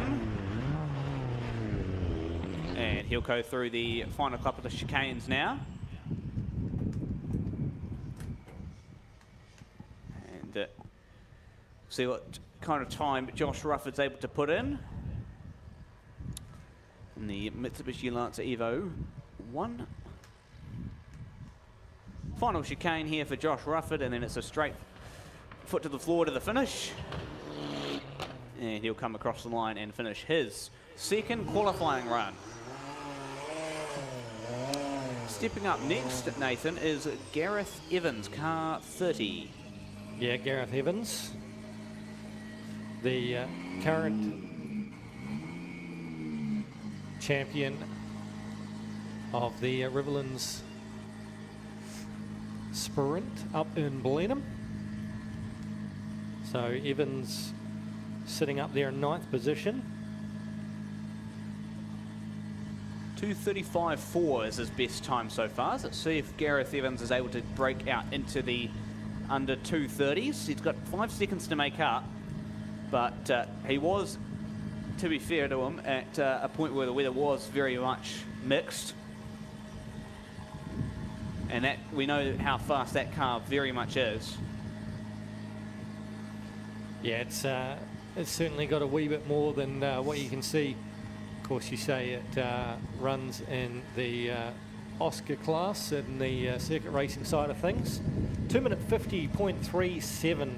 2-minute 50.37 is the time for Josh Rufford, just waiting for...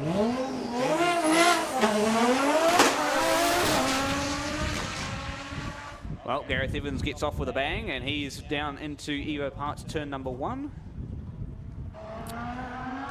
He's trying to put on as fast of a lap as he can. So Andrew Sim should be not too far away from coming over the finish line, navigating the final few corners.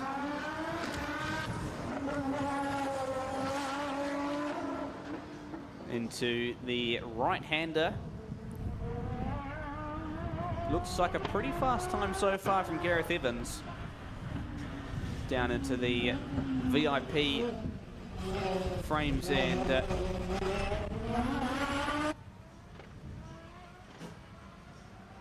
yeah, down through the roundabout, up towards the hairpin. Look for the left-hand turn, right up on the edge of the curb, and nicely done. Didn't even use any of the driveway there, so a great turning circle for Gareth Evans, a very clean run. Yeah, it was a great hairpin through there from Gareth Evans. He's done a great job at managing that all day long. Hasn't really had an issue through there, which is always a positive sign.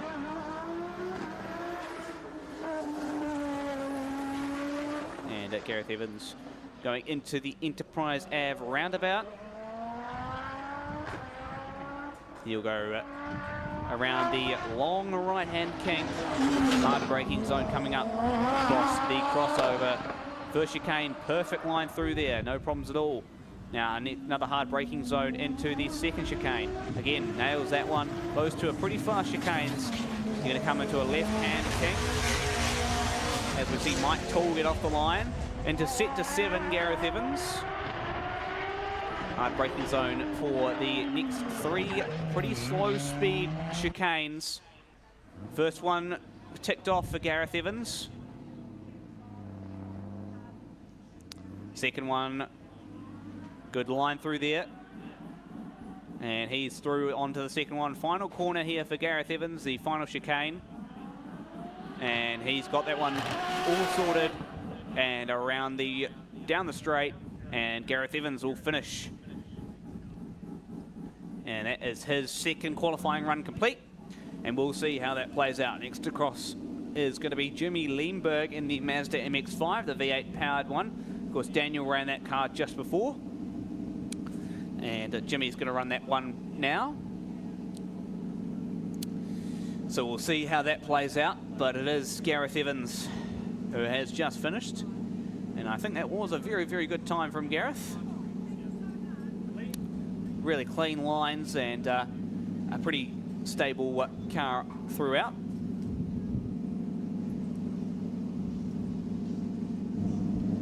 So the Lembergs sitting there with, of course, both running the same car, Josh. Yep. And a couple of times coming through, as well as we are out on the course. Michael Toole, of course, is out there. So Andrew Sim, time for him, 2:48.05. And Gareth Evans, boy, oh boy, we have a new fastest time. Gareth Evans, 2:25.34. 2:25.34 for Gareth Evans. Well, I'm going to have to interrupt you there, Nathan, because we've got Michael Toole into, looks like what was a hay bale, and he has stopped on the side of the road.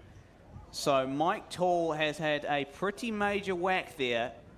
So not 100% sure as to what happened there, but that is 2 major things happening in the space of 30 seconds. A new fastest lap by Gareth Evans and Michael Toole into a hay bale and potentially out of the Christchurch street sprints. That looks pretty heavy damage, Nathan. Yeah, that is unfortunate, very heavy damage. say we'll need the park slide deck to go and recover that one. So, yeah, all happened, all go. Well, good thing is Mike and Matt, I believe, is out of the car. So both co-driver and driver are both out of the car, which is the main thing.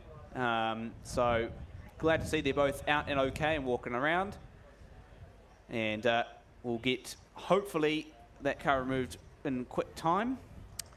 But what a lap by Gareth Evans, Nathan. He really just was so very, very clean. He put some good lines together. That hairpin, he had no trouble at all, as you mentioned, and just was such a very, very calculated and precise lap. Yeah, for sure. So I'll go through that one again with all the excitement happening out there. 2:25.34 Wow. and a 2:25.57. So work that out. It's less than 2 tenths in between them for the times there, and it's starting to heat up out there. It's a real shame for the four-wheel drive upgrades submit Mitsubishi Mirage of Mike Tall. Car that I think really would have had a real shot at this one, Nathan. This is one of the top rally cars in Canterbury at the moment. The Canterbury Rally winning car, of course, and top 3 at Ashley Forest as well. It's just a real shame to see that. And yeah, looking forward to hopefully seeing Mike back out tomorrow if possible. Yeah, for sure. So we're probably going to be a couple of minutes while they get this thing all taken aback. Just trying to pick out where exactly that is on course there.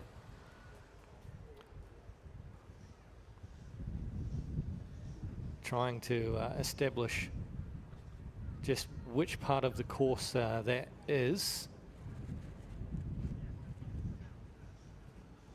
But the good news is the guys are okay, so we'll get that one loaded up and sent back in.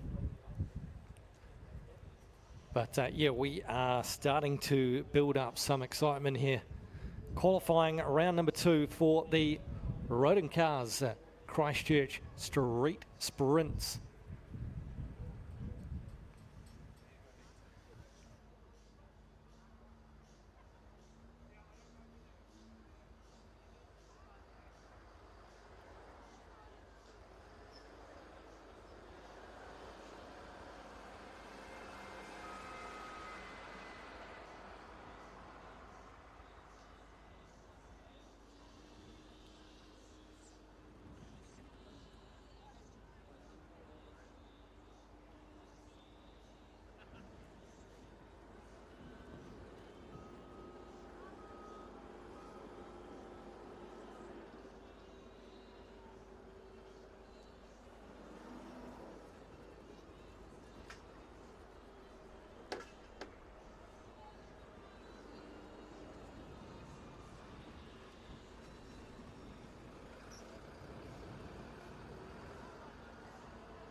Well, Mike Toole's car just coming back on the back of the flatbed truck, and big thanks to Parks for bringing us that truck to use for this weekend. You can just see the heavy left front damage to that car, and it is very nasty damage, and very glad to see that Mike and his co-driver got out unharmed.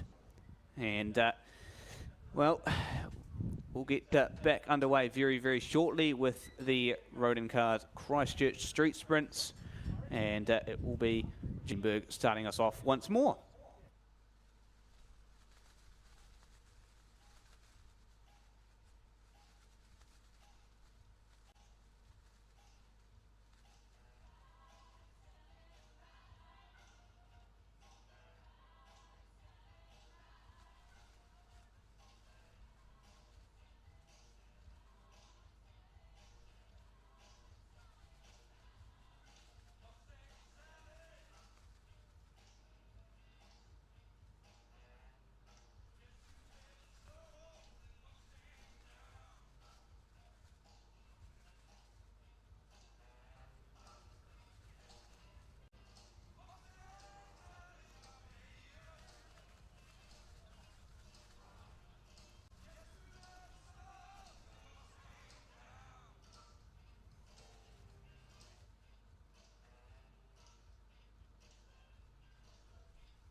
Well, Josh, everything just about back in place, and we're nearly set to resume here And this is Jimmy Leenberg and the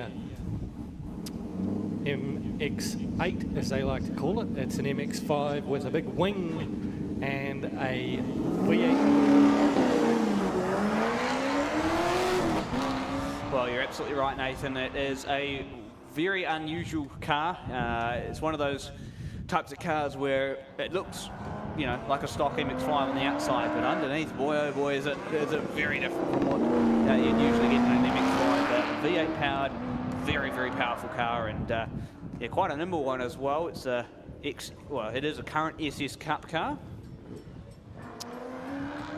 So for those who play at home or don't know what SS Cup is, it's a category of car racing over at the circuit tracks, like at Yarramunk Motorsport Park, where they put cars into classes, and these guys have a crack in the car racing. But as he said to me before, just having a quick little chat down there over the PA, and Jimmy Leenberg said that unfortunately the reason that they are co-sharing this car now is because the rings and the pistons were nipped. They were due to replace the pistons, but unfortunately didn't quite get a chance to do it before the event, and a real shame for the 370Z, and that is now why Daniel and Jimmy are both driving the MX-8. Yep. Oh, a bit of a lock-up there. Out nice and wide.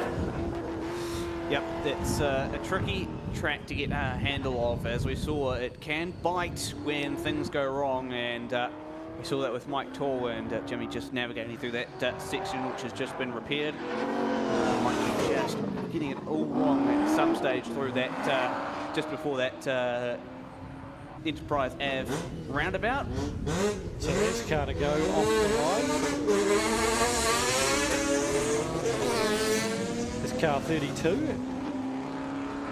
Car 32 is Simon Wheeler in the Pro 8. So we go from a V8 powered MX-5 to a RX-8, just a standard beast there for Simon Wheeler. So just looking here at the time from Jimmy Leenberg, 2:42.26 achieved in that first run of the morning, and that drizzle just starting to just creep in a little bit again as Jimmy Leenberg comes through the flying finish down there, the LMR flying finish.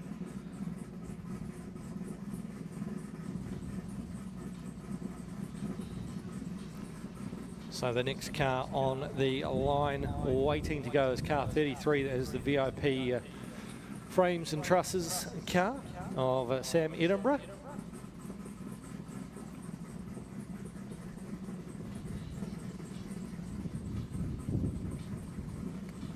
So just waiting for the time to come through from for Jimmy Leenberg on car number 17.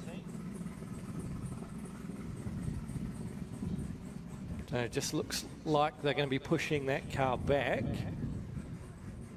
and might have an issue out on course here.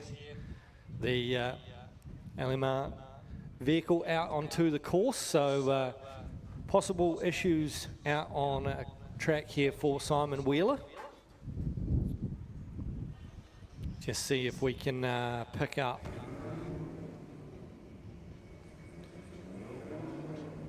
what is happening. They've got some material going in the vehicle to go and sort out potential issues. So slight hold in proceedings here. So Jimmy Leenberg got a time, and we've got a 2:38.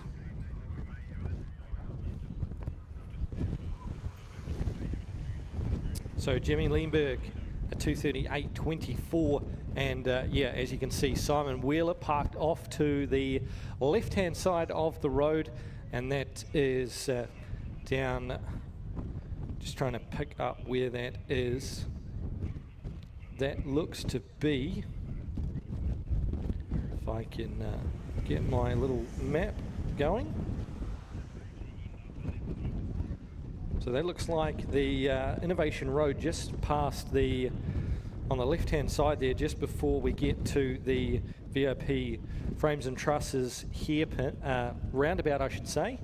So unfortunate finish there for Simon Wheeler. Car number 32 has unfortunately struck a problem and pulled off to the side of the road there. So we'll get the recovery team to go and sort that one out.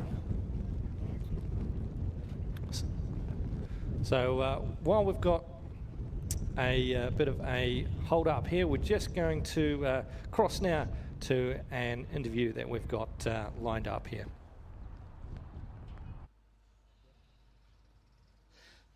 We're just in the pits here with Mike Toole. Look, the car's got a bit of a bruise on it in the background there, mate, as it heads off. Do you want to talk us through what happened? Silly mistake. I just thought I was in a different corner on the track, and I thought it was the corner which I decided was flat out, but that was actually the next corner, so I just didn't even lift, just fifth gears, ran out of road. Hay bales came out a bit from the edge of the road there, just unfortunately, and yeah, probably did 130 k's an hour straight into those hay bales, and that's the end of it really. So lots of damage to the car, and yeah, so that's it for the weekend. Maybe a couple of other events too. That's the thing, with a new course and a little bit of water on the track and stuff like that. You know, a lot of factors today. Yeah, the only real factor, to be honest, was me. I just should have known where I was on the track, and I just thought I knew where I was. Second run, I should have taken it a bit easier, and yeah, we weren't far from making it, but it doesn't matter when you don't make it, and yeah, the consequences are large. Well, condolences, mate, and I hope it all pans out okay. Right, thank you. Yeah. Yeah, thanks for that, Shay. Thank you for grabbing an interview there and a catch up with Mike Toole.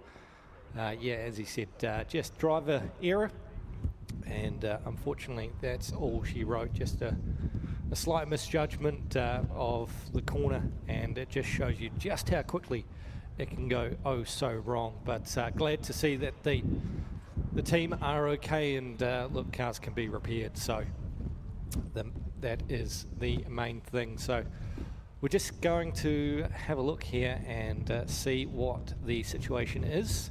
A little bit of mist in the air, whether we are going to need the tow truck or the flatbed to recover the Simon Wheeler RX-8. But of course, just going through some of those times again, we can give you the top 30 odd cars. So in run number 2 so far, Stefan Moser-Ruster 2:25.57. So these are not an order of fastest time, these are order of numerical for our times that we have at the moment. Gillian Cameron a 3:12.44, a DNF for Stephen Hurst. Ryan Higney a 4:04.15. Jason Clark 3:02.17. We go back to Tim Cook in car 6, and that is a 2:48.78. Then we go back to Bjorn Cowdrey, and he has a 2:43.45. Trevor Crow a 3:12.76. And then we go to Anton Evans, 3:07.71, and our 10th car on the road there, Glenn Frew, a DNF. We'll head back to the pits with Shay, and I believe he is standing by with Sean Haggerty. G'day there, Sean. Look, I've been watching you since you got back in after that lap you did with the camera on the car. And you've been working on everyone's vehicle, helping people out, mate. You're like the godfather of motorsport in here at the moment. Oh, look, everybody's here to help. If Annie did help, they'd help me. So it's just about helping each other. They're a great bunch of people, you know. What was up with the gas torch out there? What were we up to there?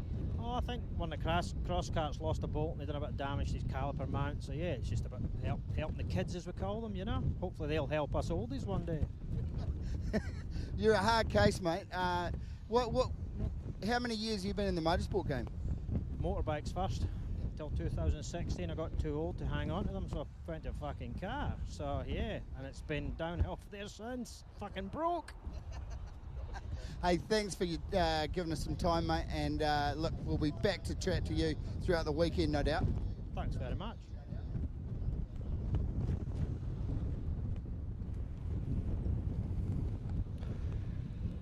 Yeah, thanks for that, Shay. Not sure if it was just up here that we couldn't quite hear that one, so just wondering potentially if you want to just have another chat there with Sean.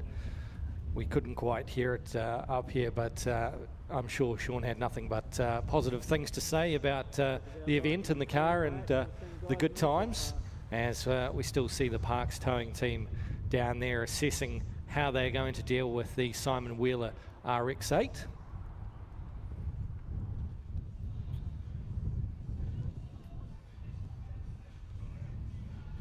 Don't forget too, folks, if you want to have a crack at the Sims, down there by the warm-up area to the left, just opposite the food vendors, you've got the grey trailer there and the white tents. Racing Sims here on site. Have a crack at iRacing in a full motion rig simulator, and just $20 will get you 10 minutes, 4 laps around Sandown, and the Porsche latest GT3 Spec Cup car. Of course, don't forget too, we've got the Rodin FZ on display behind the VIP area, and the kids' bouncy castles. Plenty of food. Go and see the drivers in the pits, as looks like rolling again under his own power is Simon Wheeler. So unsure what the issue was, but he's mobile again, so hopefully we're not going to be too far away from a start here and a continuation of the second qualifying run just after 3 o'clock in the afternoon. Trust you've been enjoying the event. Weather hopefully will be on the improve for the rest of the weekend, as we get down to the nitty-gritty tomorrow and find ourselves our Rodin Cars Christchurch Street Sprint winner for the inaugural running here in 2025 at the Waterloo Business Park. And great to have you all in attendance here.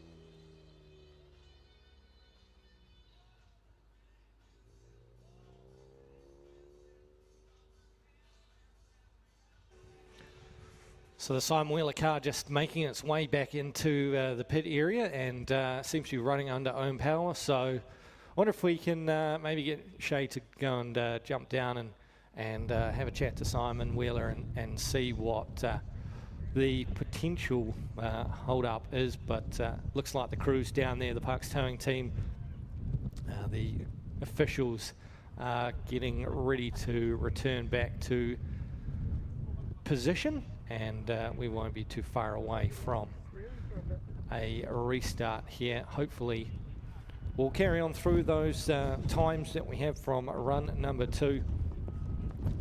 11 car of Harry Judd, a DNF unfortunately for him. Harry Silcock 241.19, Sean Haggerty 240.54, Chris Hay 248.80, Jasara Cockshawn a 238.23, Daniel Leenberg a 232.40, Jamie Leenberg a 238.24, Tim Dossett a 239.51. Then we go back to Lee Mason and Hillman Imp, and Lee's time in run number 2, 249.97. Neil Webb under the 230s now, 229.06. Graham Menzies in the Datsun a 258.91. Josh Mitchell a 227.00.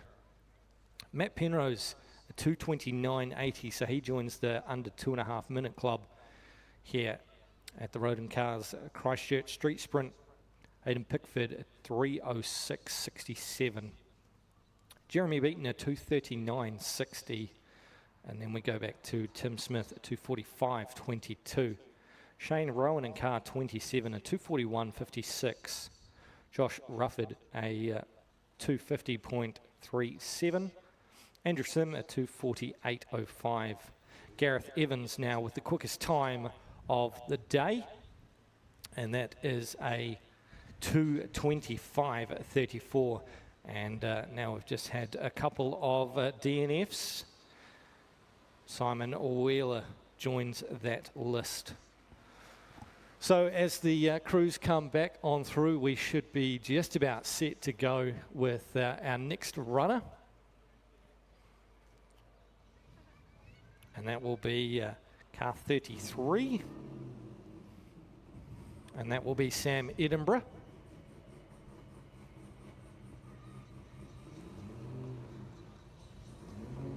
So Sam Edinburgh making his way to the start line.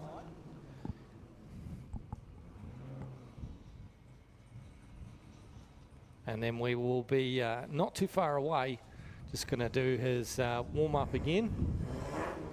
Car's been sitting for a little bit, so just get the tyres nice and warm.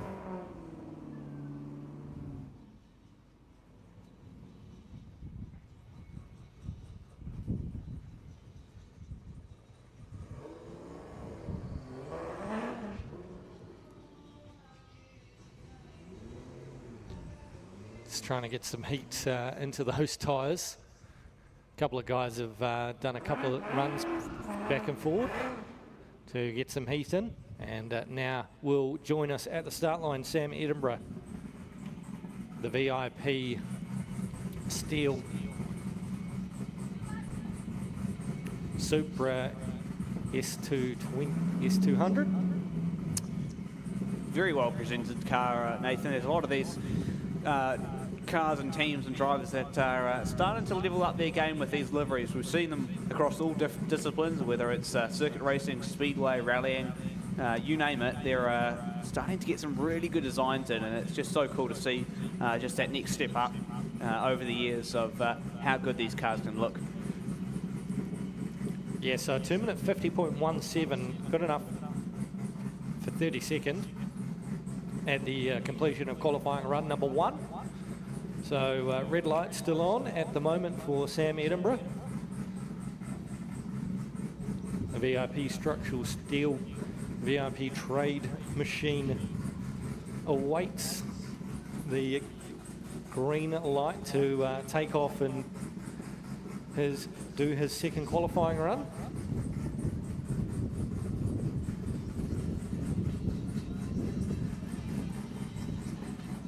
Usually Sam is running in the drifting world, but trying to have a crack at keeping it straight on the street sprint.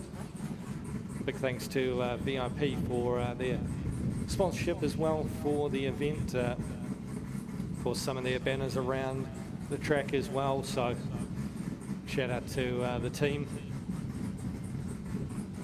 So just getting the last little bits and pieces together, making sure that everybody's in position, ready to rock and roll.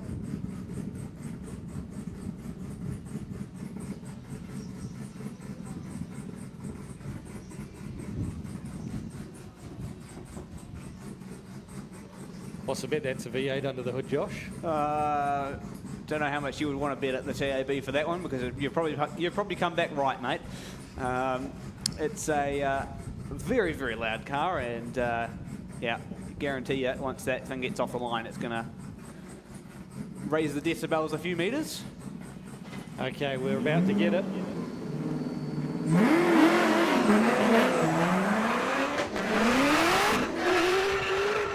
I think that answered your question. Yeah, I think it did.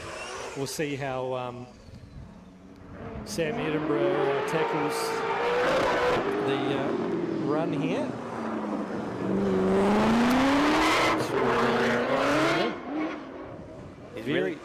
very hard to keep the traction down in this thing.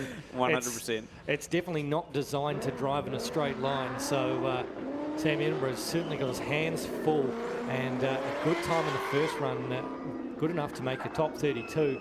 And yeah, there's plenty of power under the right foot of that V8. Well, it's definitely not, made to handle a straight line. It's definitely not made to handle regular corners either. It's meant to go sideways through them. So, yeah, Sam's got a bit of a handful with that car right now, but he's doing a nice job at it. He should be able to make use of the car for the hairpin, though. But other than that, that's exactly what he should have done. And yep, that's the purpose of the car right there. He managed to get it around the corner. I thought he was going to be well wide, but he managed to bring it around nicely. And just getting on the throttle, it just leaves the licorice strips. So much power under the right foot there with the V8. Sam Edinburgh's got quite the task of trying to keep it straight. Well, you're exactly right, Nathan. Just going through that kink there and into the really tricky tight Enterprise roundabout, and you can just see him getting all sideways on the edge of that corner there, and it's just one of those things when you've got so much power but so little grip. It's a very, very hard beast to control for sure. Yeah, absolutely. So the next car on the line, ready to go.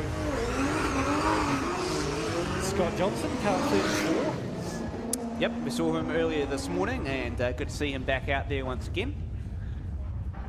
And it is going to be a final couple of corners here for Sam to finish off his lap. Yeah, almost locking up there, just trying to slow the car up and just trying to get on the power as much as he can and try and keep that thing going in a forward direction. Down the straight for one more time in terms of the chicanes. Through the tight final one here and on the gas.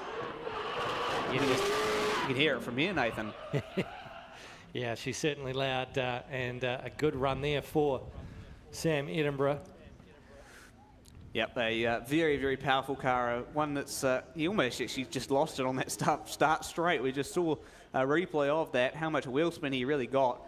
It's one of those very jerky cars to handle, but he did a pretty all right lap. There was a couple of moments where he may have had brown or clean pants, one or the other. We're not 100% sure because he is a pro drifter, so this is his usual style of racing, I guess, when things go sideways. But yeah, he's managed to hold on to it.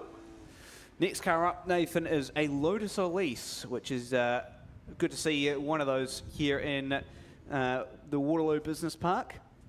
Yeah, definitely. Just got a time for Sam Edinburgh, so he has improved. It's a 2:46.58. It's a good time from Sam Edinburgh.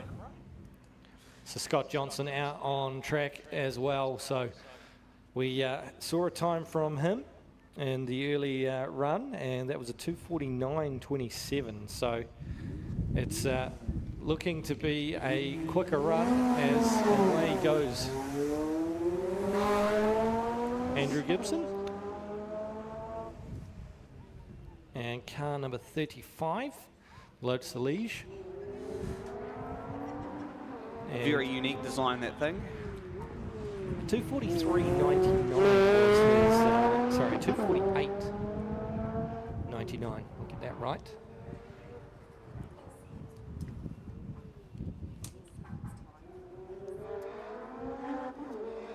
So the Lotus Elise making its way through down towards the back part of the course and out very wide. Taking Close. all the road there for Andrew Gibson.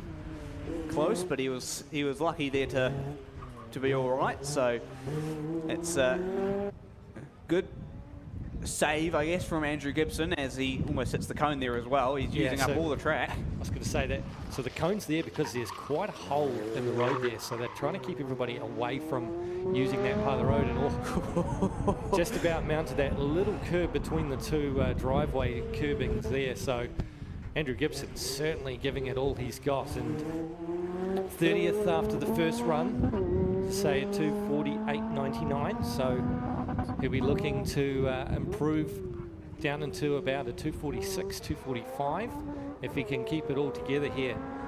Beautiful car, the Lotus. Yeah, it's very, very well presented. There's a couple of these in New Zealand as road cars or as race cars, and Andrew's got this very immaculately presented Lotus Elise running here in race configuration, and yeah, he's really pushing it through those chicanes. Some good lines in there, managed to enter in well, and had a good exit as we've got the Toyota 86 underway. Yeah, that's Jacob Bennett. Good to see Jacob running that car. We talked about it earlier. Looks very stock on the outside, but again, one of those pure examples of just we don't know what's under the hood, because it is hella powerful. It's very, very, very good. So Andrew Gibson through the final back straight now to the flying finish. Just got a couple of chicanes to navigate down here, and a time for Scott Johnson has come through, and that's a 2:45.83. So a 2:45.83 for Scott Johnson. Here comes the Lotus Elise. Run to the line, and he's completed. So good run there from Andrew Gibson. Real push lap for him, and did a real good job at maintaining his lines. There was a couple of here or there moments where he could have had a mistake, but he controlled it, and it was a good time in the end from Andrew Gibson. So we have the Jacob Bennett Toyota 86 currently on track.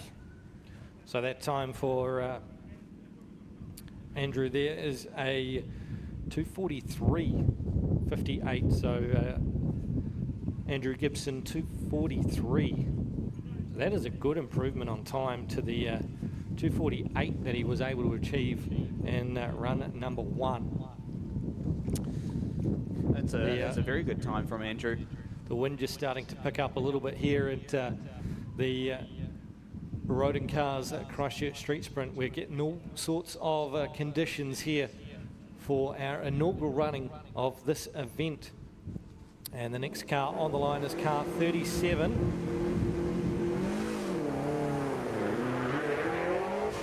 Car 37 is Greg Cross.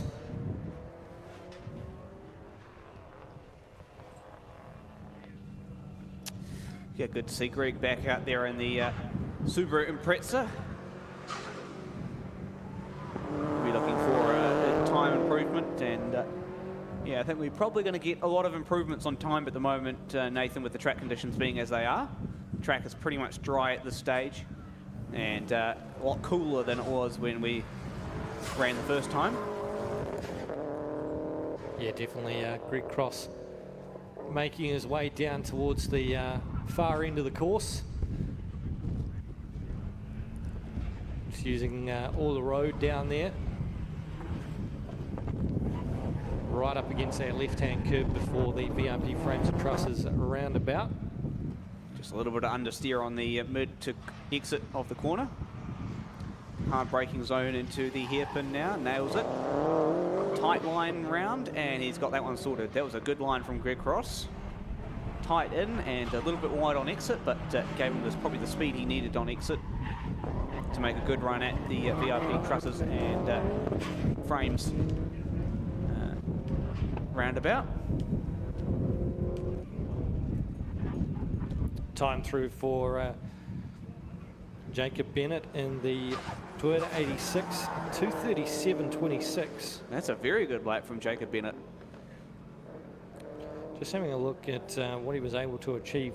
So a 2:41.87. So he has managed to go quicker. So the track is dry, and these guys are able to get the pedal to the metal as the next car to go from the line. Car 38.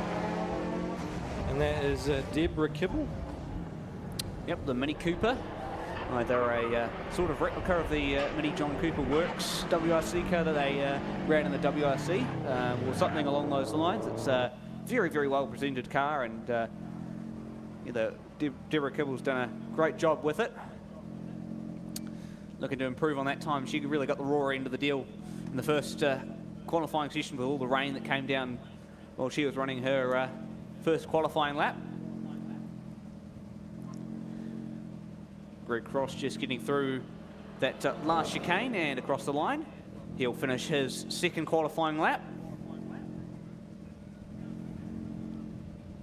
Yeah, a good drive there from Greg Cross. 2:47 was the time to improve, and unfortunately it's not to be. A 2:39.91. Oh, in fact, I tell a lie, it is very quick. So 2:47.00 plays a 2:39.91. Wow. So yeah, that's Almost 10 seconds faster. yeah, that's certainly a good chunk of time there for Greg Cross. And Deborah Kibble out on course in the Mini. One you're looking at right now on your screen, car 39. Mark Higgins. That's right. Mark, good to see Mark back out there again, and he ran a very competitive first lap in the Mitsubishi Lancer Evo 3. Yeah, he sure did. Just looking at where he slotted in time-wise. Deborah Kibble, last time by, she was a 3:08.16, so she'd be looking to drop under 3 minutes. She can shave about just over 8 seconds off the run. And that was putting her down in, putting her in 48th outright. Mark Higgins has got underway. Mitsubishi Evo 2, built for hill climb and street sprints. So this is a real match made in heaven for one. Of course, the current defending champion of the Cromwell Street Sprints, and just looking at the left rear door, just looked to be slightly not shut up there. Just might have been the angle of the camera as he went past, but all seems to be pretty good so far for Mark Higgins. And just down into the hard braking zone for the VIP trusses and frames roundabout, and then down into the hard braking zone of the hairpin. Get the right use of a hell of a lot of the driveway to make the most of his exit. The time through for Deborah Kibble in the Mini, she's gone under 3. Wow. It's 2:58.8. Wow. So that's just shy of 10 seconds improvement there for Deborah Kibble. Great lap. That is an awesome time to shave off that amount on the road here. So conditions are favourable to improve on time. So Mark Higgins, 2:43.19 last time by, and only just managed to get the car back together and first run out this morning. So he is on a mission here through the back part of the road, through the chicane, the old drone following by. Next car on the line is car 40. Car 40 is Daniel Johnson. And the Nissan Skyline. We watch Mark Higgins come down through to the chicanes. See if Mark can get into the 30s, 2-minute 30s.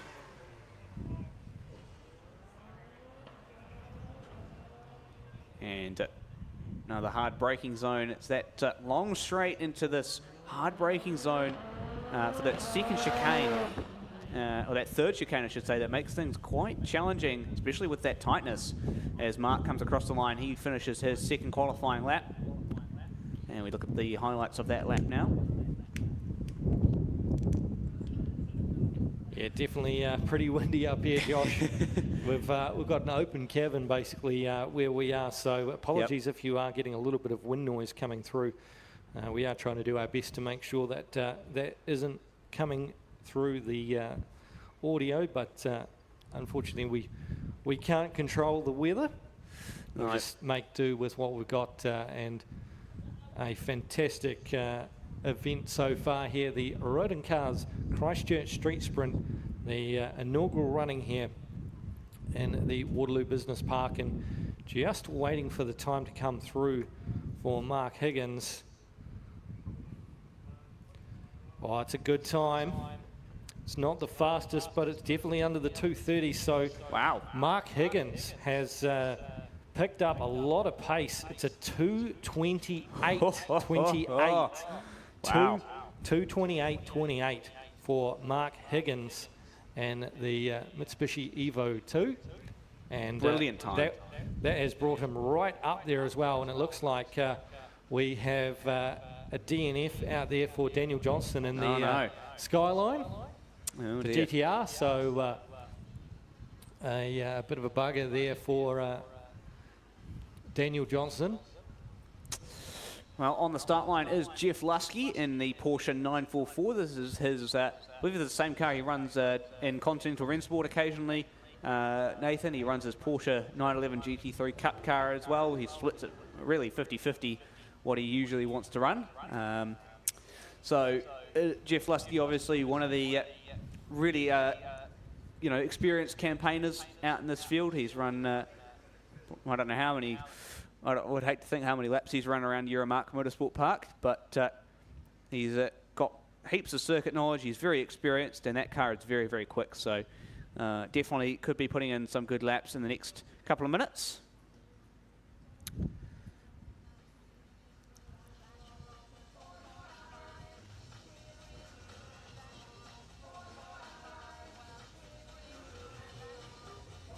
So we haven't seen any movement yet from our tow team.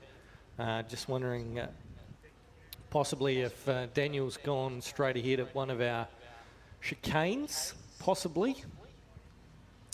Yeah, Just well, waiting to see the course car still parked up here. So haven't seen Daniel come down through the back of the assembly area. flatbed truck is still in its post, so yeah, not 100% sure as to what the go is there. Jeff Lusky looks like he's getting ready to go. Oh, yep, there goes Daniel Johnson past, so away goes Jeff Lusky. A little bit of wheel spin off the start. You can just hear the squeal of the tyres as he goes down into Evo Parts turn number 1.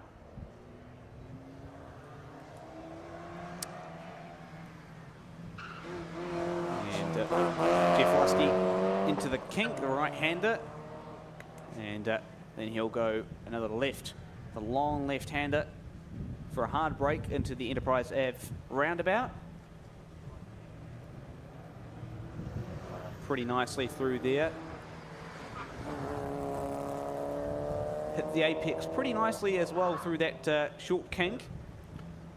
So 3:33.12 was the first run for Jeff Lusky, and of course a few of these cars around this time were faced with those horrid rain conditions that were out on course, so expect times to improve.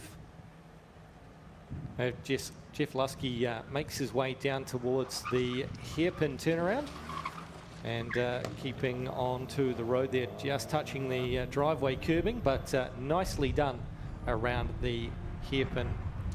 Now starts his charge back the other way towards the crossover point where the next car is waiting to go, and that will be car 42. Yep. Of course, car 42. As we watch Jeff Lusky come on by. Glenn Buist. Yep, Glenn Buist. Just down the road. Got their site here in the Waterloo Business Park, Palmside. Yep, the Ford Escort Mark 1. Good to see Glenn out here running that beautiful car. Mark II Escort. Two-door Mark II. Oh, you're right. Oh, that was very close to the bales there for Jeff Lusky.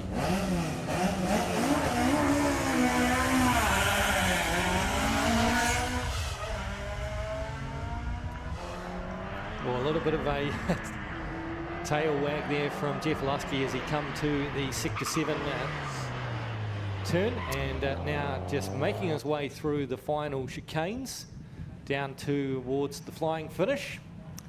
Yep, probably a little bit harder for Jeff to negotiate through the chicanes rather than the faster sweeping corners. The chicanes, you have to slow down quite a bit, and just obviously limited aerodynamics on that Porsche. So that's the final chicane, and the run to the finish line. Jeff Lusky completes his second run here at the Rodin Cars Christchurch Street Sprint. And just having a look here at the highlights, as of course on track is Glenn Buist and the Mark II Ford Escort.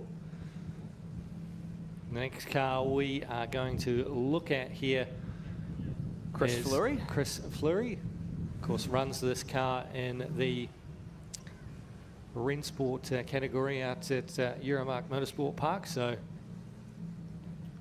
thought he'd come and have a skid here at the Rodin Cars Christchurch Street Sprints. Yeah, the Porsche 964, of course, again, another immaculately presented car.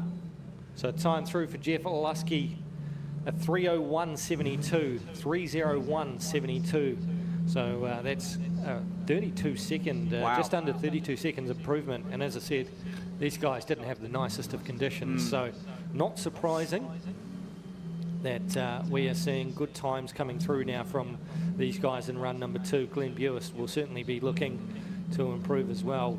He had a bit of a moment in the first qualifying run. Yep. Should be about to come through the crossover and heading towards the back end of the course. Yeah, it'll be interesting to see what sort of time Glenn Buist can set. And Chris Fleury, of course, in that Porsche 964. Lots of variations of Porsches here, Nathan, which is always good to see a variety.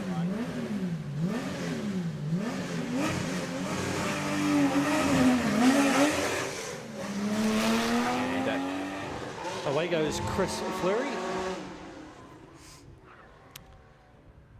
Through Ego Parts turn 1, he'll be followed by another Porsche, the Porsche 911 IROC of Guy Stewart. You won't see that one, but he'll be out there after that mishap. He went straight on twice in that first qualifying session, so he'll be looking for a better run this time round. Chris Fleury through the Enterprise Ave roundabout. Nice and clean through there.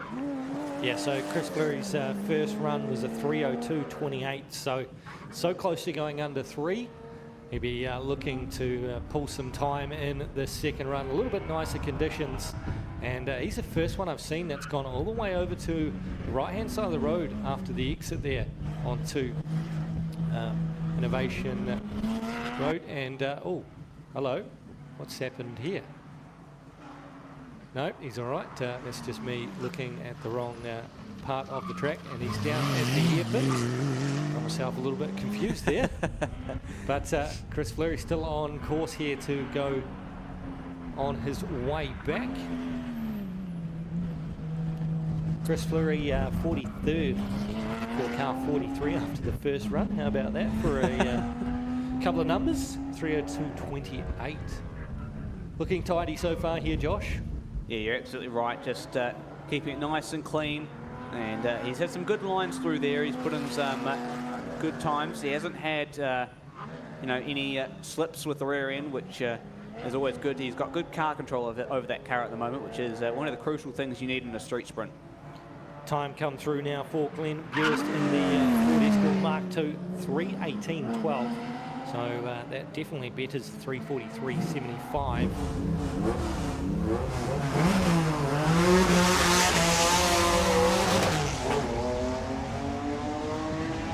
Guy Stewart gets away in his Porsche 911 IROC. Chris Fleury coming down to the Sector 7 turn onto Waterloo Road, down to the final part of the course, down through to the final section of chicanes. Yeah, that first one looked a little bit slow for him. He just looked like he had to check up a little bit too much. He may have sent it in a little too hard on that one. And second one, that one's a little bit better. And the bit of a straight down to a hard braking zone for that third and final chicane. And easy as you like. And now the final run to the flag, and he's got that one sorted. So Chris Fleury makes it home for his second qualifying run, and there's the highlights package for you there. Yeah, good run here. This could be a good improvement of time here. Chris Fleury at 2:54.51. So 2:54.51 for Chris Fleury. And that does improve on the 3:02. So again, 8 seconds is roughly about what we've got from wet to dry conditions here at the Rodin Cars at Christchurch Street Sprint. Next car on the line, this is car 45. Jared Owens had a bit of a disaster in the first run. Yep. Guy Stewart heading through there, just looking at his best time, 51st to 3:10.74. So, of course, he did have a couple of moments. Just kissed the slightly kissed the bails. So, as long as he can put together a clean run here, I think we're going to see a really good time from Guy Stewart. I agree, and the Porsche 911 IROC is a little different to its usual one. He'll hopefully put in a good time as we see Jared Owens get across and start his flying lap into Evo Parts.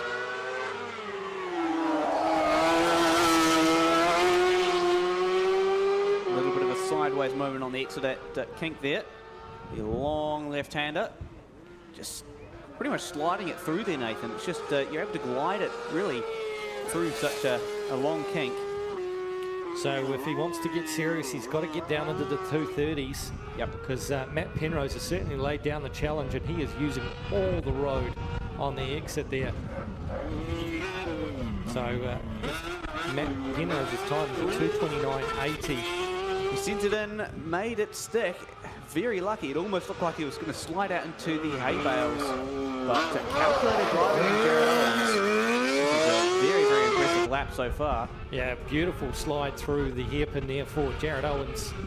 Of course, seen him run in a multitude of cars, particularly in the Porsche category. He's been a one-hour New Zealand endurance champion in the circuit racing, and he's come in leaps and bounds in the Seamont Bravo cross car. Getting that wheel right out sideways. Settle down there, Jared. You're getting very close. That's where Mike Tall had a moment. Yep. And tell you what, any wider he would have been into that wall. He is absolutely sending it here. The drone will try and keep up as he goes through the crossover. The next car about to head away from the start line is car 46. There's Gordon Beebe as we chase the Seamont Bravo cross car. This is going to be a blistering run here. This is 100%. Jared Owens giving it absolutely everything. He is as wide as you like through the exit. Hard brake into the first chicane. Oh. Sliding it through there, almost whacking the hay bale on the entry. And again, hard brake, second chicane, again, nice through there. Straight down into another very hard braking zone, into the tighter final chicane, makes it through. Maybe misses a gear because he looks like he's stalled out a little bit. But down to the finish line. So Jared Owens finishes his second qualifying run. Let's see if he's going to be anywhere near the level of Matt Penrose. Guy Stewart's time has come through as well, 2:48.47. So 2:48.47 for Guy Stewart. And Jared Owens, 2:29.34. So looking there, 2:29.34. He is quicker than Matt Penrose in the Seamont Bravo cross car. Wow. Check the time difference. 2:29.34 and a Matt Penrose, a 2:29.80. So that's just over 0.4 of a second. Wow. Separating those now in favour of Jared Owens in the non-production Class 4. So we have got some battles starting to heat up here at the Rodin Cars Christchurch Street Sprints. And this is only qualifying run number 2, Josh. I know, Nathan, we've got still a lot more to go, and boy, oh boy, it is going to be a ripper of a finish tomorrow. Sunday, the elimination and finale for the Rodin Cars Christchurch Street Sprints will crown our first inaugural winner. And we saw it last year with the Ashley Forest Rally Sprints. Nathan, this type of format, it just invites chaos, it invites drama, and it invites some of the most exciting driving you'll ever see. Yeah, absolutely. Car 47, John O'Shaw away from the line in the Subaru Impreza STI. Good to see that Subaru Impreza STI. It's a more modern-looking equivalent to some of the Subaru Imprezas we've seen with the likes of Sean Haggerty and co. So this is really the more modern equivalent. We'll see how close to those times Jono can get.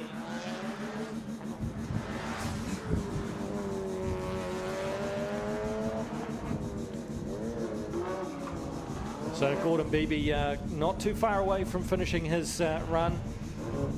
Just looking here for Gordon Beebe's first run. 44th overall was a 3:02.77, so he'll be looking to improve as we eyes on here John O'Shaw. Yeah, John O'Shaw down into the hard braking hairpin.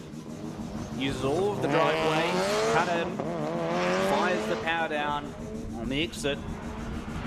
Comes across that median strip, plenty of different lines there as everybody sets themselves up to come back through the VIP frames and trusses roundabout. So time through for Gordon Beebe, and good improvement here for Gordon Beebe, a 2-minute 50.09. So first run at 3:02.77, so again, just under 8 seconds is about the average here that these guys are picking up time from wet to dry conditions. Just looking at John O'Shaw going around the long kink, hard braking coming up for that first chicane. Oh, he was very close to the bales on the exit, but he nailed it. So he'll be looking to go better than a 2:47. That wheel just so close. Yep. Next car away from the line, that is car 48. And that is Justin McLeod. So looking for car 48 on our timing sheet. So 2:41.33, 2:41. And Justin, 14th quickest after the first round, so wow. Finds himself in the top 14 in the Series 1 RX-7, and John O'Shaw now coming to the line to complete his second qualifying run. You could definitely see he was pushing it there as well, with just how close he got to those chicane hay bales. Yeah, absolutely, and using all the road, as you say, to get around that hairpin. Yep, that was a nicely set up hairpin from Jono, and hopefully there'll be more to come from him this for the remainder of this weekend, and just see the commitment levels from Jono as that lap wound down. So, and a time through for him, a 2:38.72. So very good. 2:38.72. Good lap. Next up, we've got the good old R32, car 48. Justin McLean? No, this is car 49. Was it car 49? Chris Brown? Oh, you're right. Sorry. Chris Brown. Justin McLean's already out there in his RX-7. So once we get Chris Brown underway, we'll know that Justin McLean has gone through the crossover point. So that being our point there, so he's now through. We were almost ready to go then, but we have stopped that one, so just waiting to see if the light's going to change here.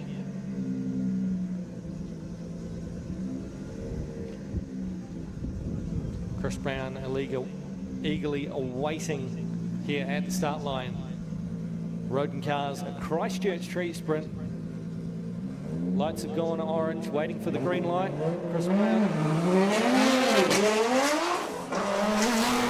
Good get away from Chris. And he'll head down into Evo Park's turn number 1.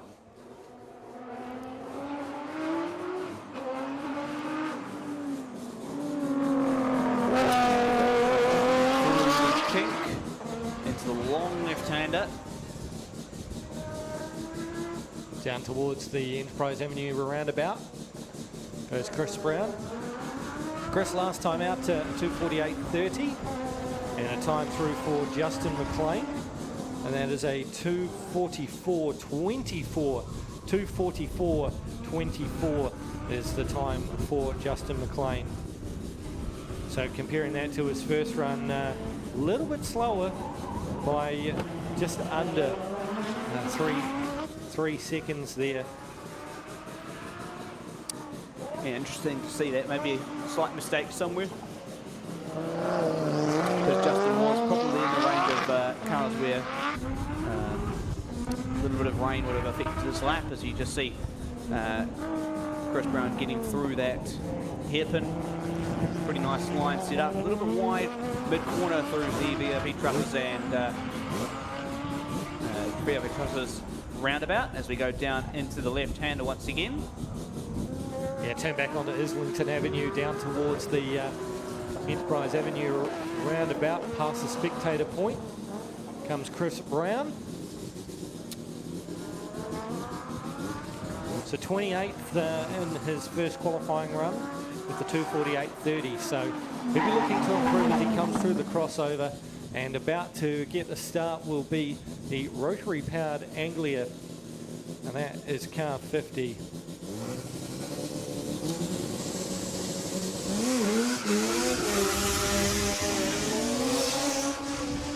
Very strange but very cool sound, Nathan. Yeah, it's definitely not what you would expect to see in a rotary, but nevertheless out there giving it a real hot go. Well, as I said earlier, if it fits, why not? Exactly. Chris Brown just completing towards the end of the run here, Josh. Yep, you're exactly right. And last 2 chicanes, nails that second one. 1 more to go, and puts the power down, and then it'll be hard on the brakes for that. He's had a bit of a rear end moment, almost sent it into those hay bales, managed to gather it up, and he's gone through down into the finish, so no problems at all for Chris Brown. Lucky to save it there, but yeah, it was a pretty good lap from Chris other than that moment there. Yeah, just looking time to 2:43.94. So 2:43.94. So good improvement on the 2:48.30. Yeah, it's good to see Chris making that improvement. Next car up is going to be car 213, Liam McMahon. Just looking at Lee Shaw, who's out on course while we just on the screens here looking at the replay of the run from Chris Brown and the V8 powered Anglia, 20th quickest to 2:44.81. 2:44.81 was the time there for a top 20 run. Can Lee Shaw improve in the Anglia?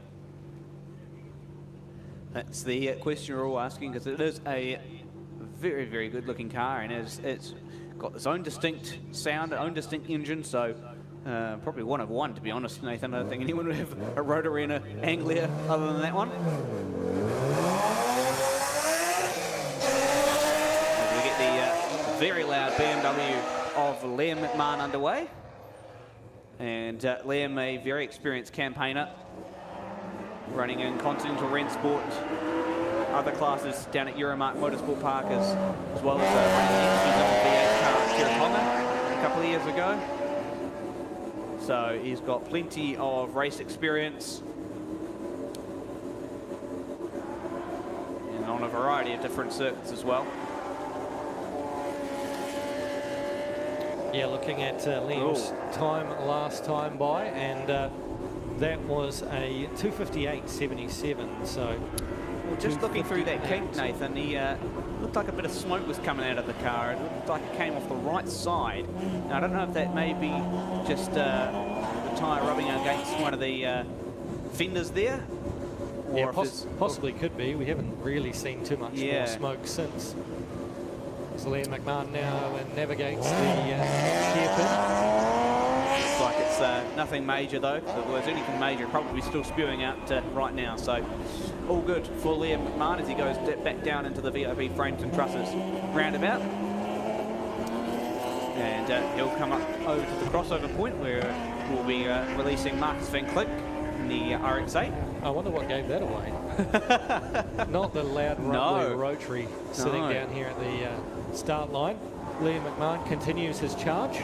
So looking there, Liam McMahon's time, where that put him after the first run, 41st overall for Liam McMahon. So he'll be looking to improve just under three minutes last time at 2:58.77, and he gets it sorted through the crossover, and the things are about to get loud here at the start line as Liam McMahon makes his way through the second of the chicanes. I reckon I put your money on it, Nathan, that this is going to be a pretty good time from Marcus van Klink here. Because he was towards the end of the pack, and again, track conditions have changed by that point.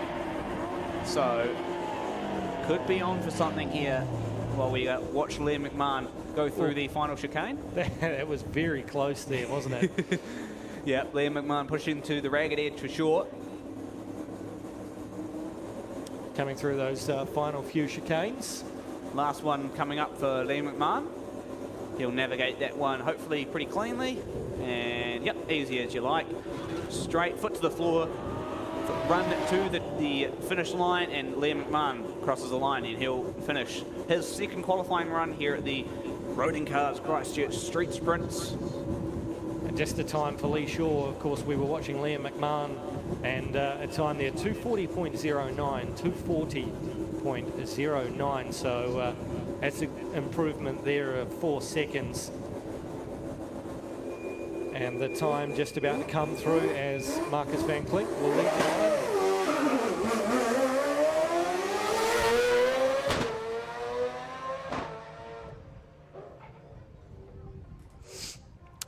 Yep, so Marcus van Klink out in the Mazda RX-8.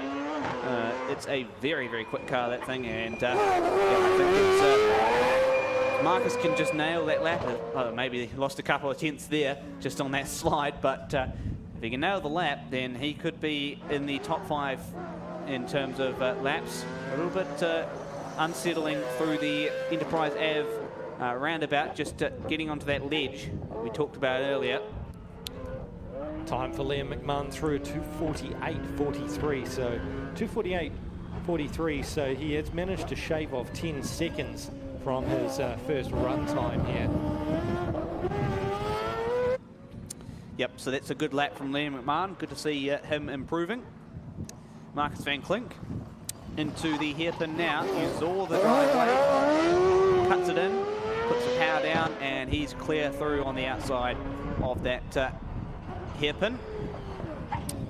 We go down back into the VIP trusses and frames roundabout. Foot flat to the floor once again for Marcus van Klink. He'll hit the left kink. No rhyme intended there, and he'll get through there pretty nice and cleanly. Now into the right-hander, hard braking zone into the Enterprise Ave roundabout. Now straight down to the long right-hander into a hard braking zone for the first chicane, crossover point. And we'll get the next car, which is going to be car 53, underway very shortly. That is going to be Paul Brooks. Marcus van Klink rounding the left-hander and into sector 7. And he's got 3 more chicanes to navigate as Paul Brooks gets off the line. So we're just looking at Paul Brooks here now. We'll wait to see what the time is for Marcus van Klink. Paul Brooks in that brilliantly looking Nissan, the livery to look back to the old touring car days for Nissan when they were in the Australian Touring Car Championship. So looking like a good run here for Paul Brooks so far. And of course following him will be car 54, Raymond Hart. So Paul Brooks getting into the VIP trusses and frames, or is it? Yes, it is. Yep, down into the hairpin now.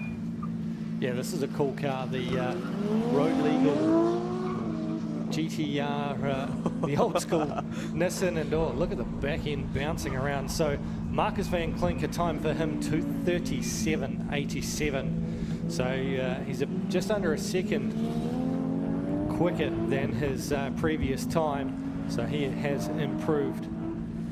Yeah, still a little bit of improvement to be found for Marcus van Klink there, I think. Not quite at 100% of the car's potential. It's a very, very quick car, and Marcus is a very quick driver, so I'm sure he'll be figuring something out to get that up to 100% as we watch Paul Brooks hard on the brakes into the Enterprise Ave roundabout. And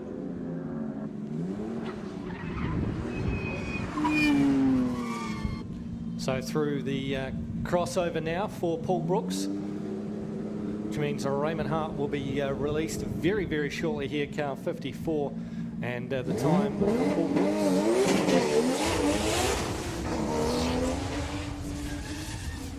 As away from the start line goes Raymond Hart. So Paul Brooks at 2:52.53.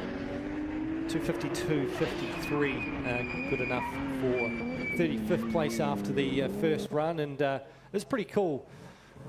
I was out here yesterday and talking to Paul Brooks in the skyline there, and of course his business just set up down there, Racing Sims, as who looks after that, and he said that it's his dad's car and he had no idea it was going to be coming out here for a run. So she's puffing a wee bit of smoke through the gear changes. Hopefully that's nothing too bad for the Paul Brooks Nissan Skyline. And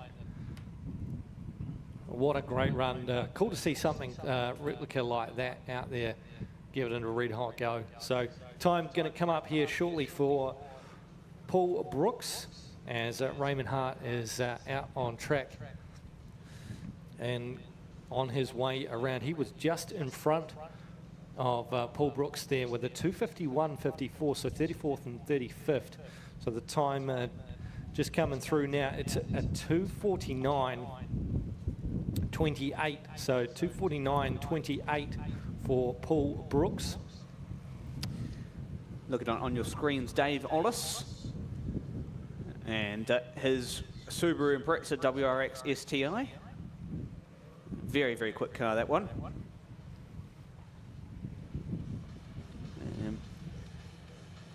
One of the top cars down at Ashley Forest Rally Sprint last year, running inside the top 10, I believe it was, Nathan. Geez, now you reckon my brain, aren't you? Yeah, you're trying to put me on the spot here.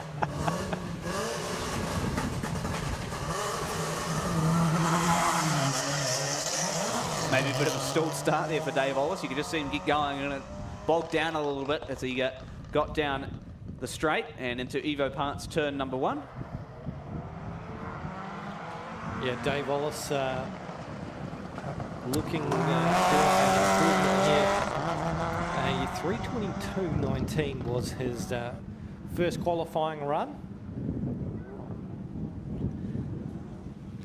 So as he navigates through the Enterprise Ave roundabout and goes on through, we won't be too far away from seeing a time from Raymond Hart in the Nissan GTR Skyline. No, absolutely not. Just about close to crossing the finish line down there, just past those 3 chicanes. So a time now through for Raymond Hart. It's 2:43.07. So Raymond Hart has found a chunk of time. That's, again, 8 seconds close to for Raymond Hart as we watching Dave Ollis. Absolutely nailed that hairpin, Nathan. Handbrake turn, classic as you like, flip spin on the rear and right around. So great job by Dave Ollis to nail that hairpin. And he'll go into the left-hander of the quick kink there, and it will be a little bit longer of a right-hander. And then into the hard braking zone for the Enterprise Ave roundabout. Just pinching a couple of brakes by the looks of things as he goes on through. So down towards the crossover where we look set to release car 56. Josh Silcock. In just a moment. Dave Ollis continues his way down to the chicane.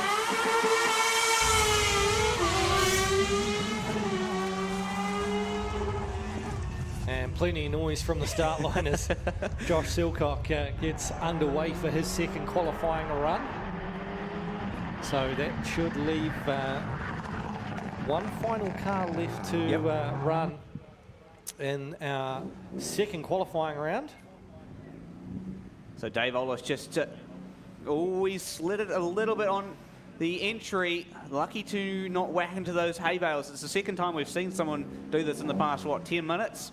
So it looks to be, again, he's done it again through that second chicane. It's just a bit treacherous on the brakes for Dave Ollis. Should be all right, mate. He got it in there. He got it out. So, you know, power slide in. Why not through the finish for Dave Ollis? Put on a show. Yeah, good run there from Dave Ollis. We'll have a look at his highlight package here now. And just have another look at that hairpin. Look at that. Executed nicely. Just put in the right amount of handbrake, and he got it flick spin perfectly around. So good job from Dave Ollis, and hopefully a bit of an improvement on his time there as well. Yeah, it is indeed a 2:55.53, so that beats the 2:22.19, so a really good improvement of time there for Dave Ollis. Yeah, good improvement from Dave Ollis. Look here, just locking up. That'll be why he's probably having a bit of a struggle to get it to stop. Just locking at the rear end up. Managed to get it through though. Yep, which is always a good thing. And car 57, the next one up. George Coates. Yeah, George Coates. Good looking car, this one. It's one of those pretty stock looking cars, but pretty quick one too. So Josh Silcock already through the crossover. Porsche 944 for George Coates, I believe. 3:06.85 his first run time, and Josh Silcock will be navigating those final chicanes and about to speed his way over the finish line here for his second qualifying run. Well, Josh Silcock, he's going to have to look at stepping the pace up a little bit to match what Matt Penrose and Jared Owens. Yeah, Jared Owens were able to do. So he's done a 2:48.90, has Josh Silcock. We'll have a wait and see for the time. Of course, tracking George Coates out on the course. So George Coates just down into the VIP trusses and frames roundabout, and out of that down into the hairpin hard braking zone. Oh, he's locked up, he's going. Oh, he almost went straight on there. That was very lucky by George Coates. A full-on front brake lock-up. Maybe a bit of smoke coming out from the car there. Yeah, on the loud pedal, well and truly. So as George Coates makes his way around the roundabout there, we've got a time through for Josh Silcock. And he's not far off a 2:33.23. 2:33.23, so a real improvement on the 2:48.90. Still about 5 or so seconds away from those top runners, but still a really good time for Josh Silcock, second qualifying run here. Faster than Harry Silcock as well. I'm guessing Harry got the worst of those conditions at the start of it, so yeah, hopefully that third qualifying run will be a little bit of the equaliser for everyone. we'll actually be able to get a bit of an idea as to who's really what. As George Coates into Sector 7 now. Yeah, going through the left-hand turn and down towards the finish, and this is our last car in second qualifying run, so we will get to see the end of this. Oh, that was a little bit closer than you'd want to those bales for George Coates. Navigates through just that one final one, Josh, to navigate here to round out qualifying run number 2.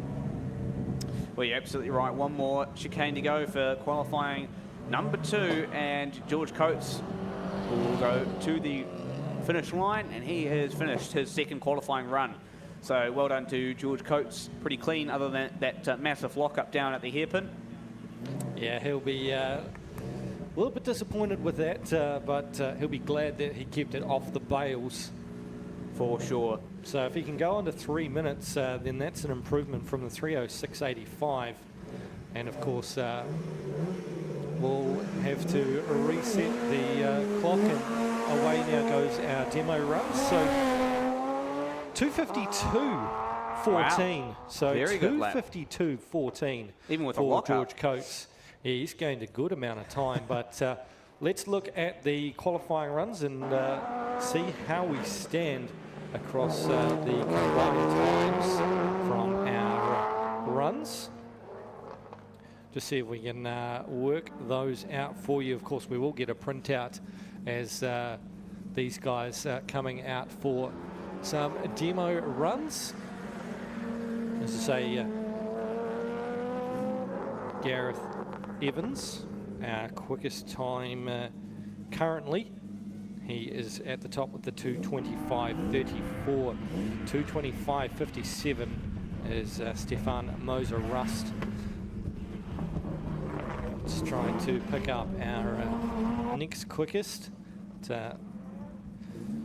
Not too easy. We'll try and see if we can get those results and see if we can find out whether we're going to carry on here with our qualifying runs. So while these guys do their thing with the demo runs, let's take a quick little breather here and enjoy watching the demos. We've got that beautiful Jaguar waiting here at the line. Of course, the E-Type S1. Josh rattled through those stats about that car. It's a really cool piece of history.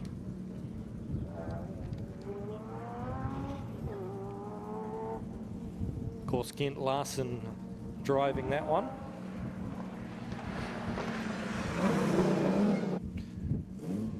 It's raced at Pukekohe Bay Park, Levin, Wigram, Ruapuna, Timaru and Teretonga, and demo runs now at the Christchurch Street Sprint can be added to the list as we follow Bert Govan and the demo runs.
All right, looks like we are through all the demo runs, and hopefully we can just about get back into the next qualifying run. So to start that one, we do need car 1, so not sure where car 1 is, but I can see car 2 and a few others down there. So car 1, Stefan Moser-Rust, if you can get into your car and come up to the start line, then we can get the show on the road and jump into our third and final qualifying run for the afternoon. We are going to try and push on and get through our third qualifying run, but plenty of action in the first 2 qualifying runs here today at the Rodin Cars Street Sprint, inaugural Christchurch Street Sprints for 2025, brought to us by LMR and the Ratek Motorsport crew.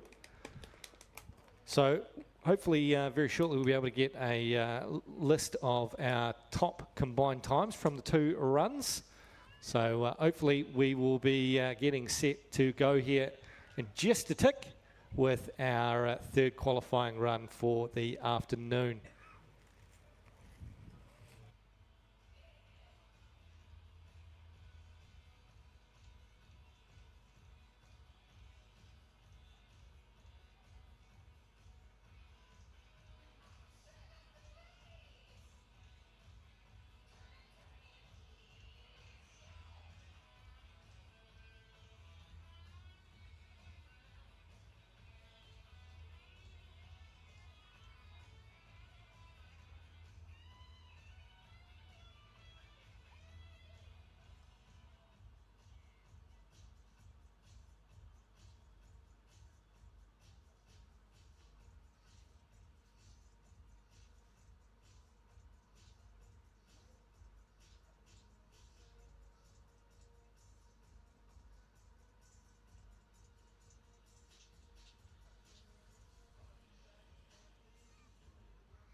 Alrighty, we are about to crack back into this, our third qualifying round for the Rodin Cars Christchurch Street Sprints, the inaugural edition 2025. First car up to the line is car 2, and that is Julian Cameron. And the Sakia, so just before we get him underway in just a moment, top 5 at the moment: Gareth Evans, Stefan Moser-Russ, Josh Mitchell, Mark Higgins and Neil Webb are our top 5 overall after 2 rounds. So Julian Cameron will lead us away in the Sakia.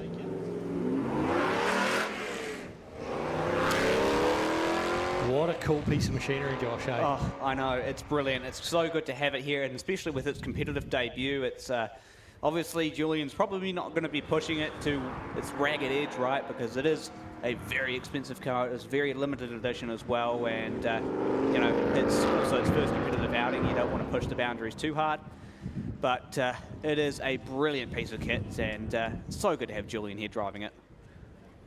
Yeah, absolutely. Just having a look at where he's sitting on the leaderboard as he's come through the first roundabout. And just having a look here where he slots in with my updated times. Hard to find with all these names sometimes. I'll come back to you when I've got it, but yeah, he's had a fairly good run so far. Clean for day 1 of the Rodin Cars Christchurch Street Sprint. Yep, and that's the goal. You don't want to tear anything up. We've seen a couple of, you know, accidents happen already on day 1, and I fear, Nathan, that that's probably going to be a more common occurrence tomorrow in the elimination events, where things get more intense. Wow, yeah, that's people push a little bit more, and until they find the edge, and after they've found the limit, they go beyond, and that's when things start to go wrong. But yep, so far so good here for Julian Cameron. A real cool piece of machinery, and the number plate says everything. It's a rad one, and no doubt about it. Of course, as we talked about earlier, Julian Cameron is a big backer behind the Riverlands Street Sprint up there in Blenheim. Of course, the Marlborough Car Club run that one. So through the crossover he goes, and next car to the line should be car number 3, Stephen Hurst. He's managed to get it repaired. Yeah, good to see Stephen out there getting it repaired. And one thing I did notice is the Rodin logo on the side of the car and on the wing, and boy, did Rodin sponsor a lot of cars in New Zealand these days, Nathan. It's so good to see, you know, a company so involved, especially with young talent, in developing and nurturing the future of New Zealand motorsport. Yeah, absolutely, and hopefully Stephen Hurst can have a better run this time. And Julian Cameron in the Saker is making his way down through the chicanes before he makes one final dash down towards the finish line to complete his 3rd qualifying run here this afternoon at the Rodin Cars Christchurch Street Sprints. And looks like we may have a couple of double-ups here, Nathan, with Marcus van Klink in his RX-8, and then the Toyota Starlet in there as well of Jason Clark. So I'm not 100% sure as to what that's all about, but those are cars towards the rear of the field. No, Jason Clark is car 5. Of car 5. So Marcus van Klink, though, is car 52. So yes, so that is an interesting. That's interesting why Marcus is there. Maybe his time was not recorded or something. I think he just wants to get in and get done. Fair enough too. So time for Julian there, 3:02.98, 3:02.98 for Julian Cameron, and that is his best run of the weekend, and that is an improvement of 10 seconds. I was just about to say, he's steadily improving. He's just making those minor little chip-ats to, you know, just get more comfortable with the car and just adjust to the track, the conditions and everything. So, yeah, very, very good to see Julian improving. 10 seconds is a lot, and yeah, fantastic to see such an improvement from such a beautiful looking car as well. And speaking of beautiful cars, the M6B replica. M8B. M8B, my bad. Yeah, the replica there, Ryan Higney cruising in the big block Chevrolet powered McLaren replica. Yep. And that thing absolutely screams the heyday of Can-Am.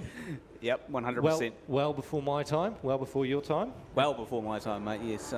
Tells you how young we are in the scheme of classic cars. And yeah, the Can-Am was quite a formative class before Formula One sort of really took off with McLaren.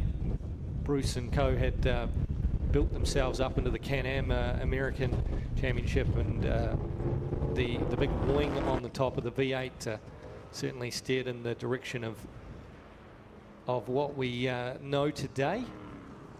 But good to see this one out there. Of course, replica, but pretty cool nonetheless to see it here as Ryan Higney gets us around the hairpin. Yeah, absolutely. It's probably another car you wouldn't want to put one dent in either. Even though it's a replica, it's still going to be worth quite a fair bit. It is a very, very special car, and one you don't want to put a scratch on. Yeah, not even a scratch. Yeah, you don't want to put a bit of mud on it. It's a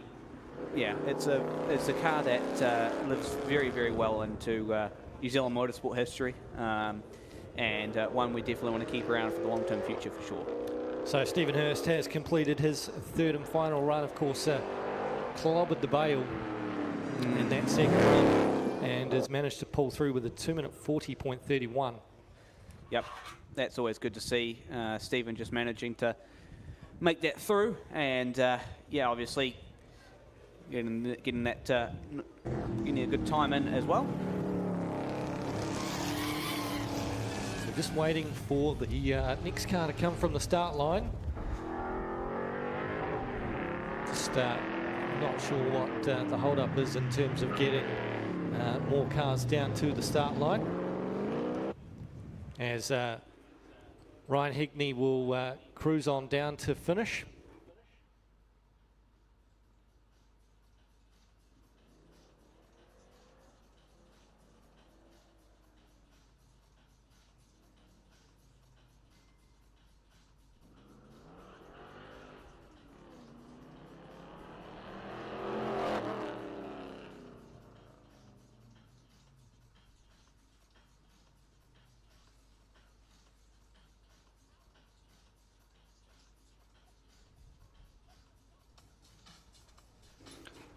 So we are just in a small little delay right now. Just got a few things happening, getting access to an area of the circuit for various reasons. So at the moment we are in a bit of a hold here to get that person into where they need to go. So we're about 2 to 5 minutes, possibly here for a bit of a delay, but Ryan Higney through in the McLaren, and time for Ryan under 3 minutes, so a 2:58.92. That is a nice time there for Ryan Higney in the M8B McLaren. Yeah, good to see Ryan Higney just out there having fun. You know, that's the main thing. You come to have fun, but some people come to have fun and also are key competitors, and they want to win. And it's always good to see competitors just coming out here to enjoy it, but also some that are here to enjoy it and go for the overall win as well. And we've got a real battle on our hands, I think, towards the tail end of this afternoon and the early hours of tomorrow morning, to see who will win the Christchurch Street Sprints for the first edition. So yeah, just clarifying that we need to get someone to a building within the circuit, so that is the reason for the delay.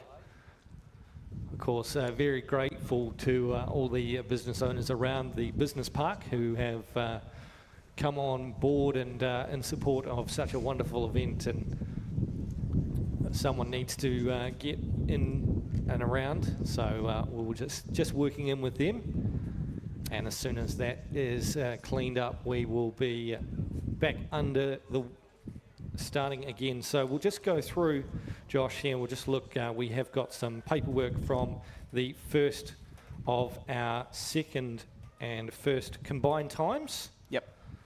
So top of the list, of course, 2:25.34. That is Gareth Evans and the Nissan Skyline GTR, and the gap is absolutely minuscule between he and Stefan Moser-Rust. 0.2 of a second, 0.23. So 0.2 of a second between Gareth Evans and Stefan Moser-Rust. That is pretty incredible. And then to just go back to Josh Mitchell for only another second, 2:26.54 for Josh Mitchell is pretty much nothing. We've got how many cars? We've got 7 cars within the top, within the 2:30 range. So that is just quite unbelievable, to be honest, Nathan. Just 7 cars really in the battle for this Christchurch Street Sprint win. Could go any way you like. Yeah, definitely. Stefan Moser-Rust's time there at 2:25.57 achieved in run number 2. Fourth quick is Mark Higgins, 2:28.28. And then we go back to Neil Webb. He is a 2:29.06. Jared Owens in the 6th spot at 2:29.34, and going back to Matt Penrose with that whopping lap time for 2:28.8. So those two cross carts are going to be very interesting to watch for the rest of the weekend. And Daniel Leenberg in the 8th spot with a 2:32.4. So he's the first one out of the 2:30s, but that is not a bad place to be. You could definitely improve from there. Glenn Frew, 2:32.49, and he obviously had that issue in that second run, so there's still room to improve for Glenn Frew for sure. And we're just Jason Clark to the line. Yeah, now just getting Jason Clark to the line now, so we'll be back underway within the next minute or two for sure. And Jason Clark on the Toyota Starlet.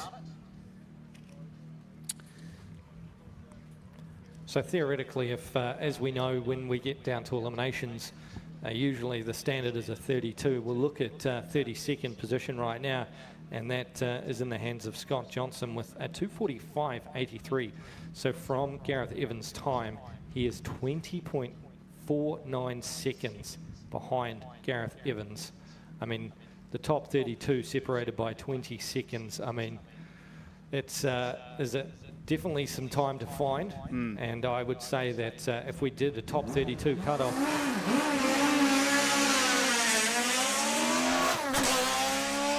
it'll be well under 20 seconds by the time we get through the third qualifying run, as Jason Clark is underway.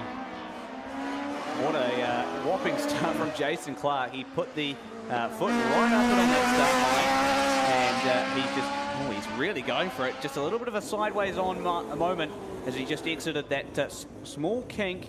Now he's going hard, braking into the Enterprise Ave roundabout. So this could be a pretty good lap here for Jason Clark. I think this is probably the fastest we've seen him all day long. So let's just see if he can navigate through the next hairpin and the VIP roundabout as well. And speaking of, Jason Clark makes his way through the roundabout, and he gets that one pretty safely through. The real tester of this is going to be the hairpin, though. Gets it on in. He's had a bit of a moment. Just was a little bit indecisive as to when to turn in, and never to be backed out of his original decision to turn in. These are minuscule things you just see at high speed, but if you slow it all down, you just see it be a very, very quick movement to stop that turn from happening. Into the next kink, Nathan. He's doing a pretty good job right now. Yeah, he is, and after 2 runs, sitting 47th overall, the best time was 2:54.67. So Jason Clark looking to improve here in his third qualifying run for the afternoon. Here at the Rodin Cars at Christchurch Street Sprint. We are about to come through the crossover and release the next car, which on the grid Marcus Van Klink. is Marcus Van Klink, who has jumped up nice and early to secure a run here. Yep, wants to go a little bit faster. Currently in the 15th spot with a 2-minute 37.8. So still a little bit of time to find for Marcus with the capability of that car and driver combination for sure, as Jason Clark makes his way through the chicanes. I think, to be honest, Nathan, I feel like it'll be the chicanes that, if anything, that hinders Jason Clark's run here. Because he was very, very quick through the left and right-handers and through the hairpin. Other than that little bobble, he managed to get some pretty good runs going. Yeah, he's just navigating those final chicanes here. Down to the finish line goes Jason Clark, car number 5. Yep, so a good run there from Jason Clark. Pretty clean, pretty smooth, just a little indecisive as we hear Marcus Van Klink power down the straight. And that high-pitched rotary engine make its way down. So Jason Clark should be getting a time for him soon. And hopefully an improvement for him. Yeah, we'll see the time popping up here. So it's a 2:46.21. So 2:46.21. Huge improvement for Jason Clark. He went from a 2:54.67 so to a 2:46.21. That would put him currently 33rd overall. Oh, it's not a bad wee jump, is it? No. Some time found there. Marcus Van Klink out on course in the Mazda 787 RX-8. 787 is a little bit... well, that's true, and it's also... That's the number on the side of the door. So yes, it's also the Le Mans car. That's where I picked that one up from. But yeah, Marcus Van Klink, car 52, out on course. Just making his way down towards the top end where the hairpin is. Yeah, actually, I just realised that he's got 787B on the car, which is the Le Mans model that Mazda ran a couple of years ago. Well, not a couple of years ago, but decades ago. That's the one, yep. So that's what he's got on the door of the car, and that's what he's using for his racing number for that one. So next up will be Tim Cook, car 6. We'll get Tim underway very, very shortly. Screaming RX-8. You know that's Marcus Van Klink. Yep. So here we go.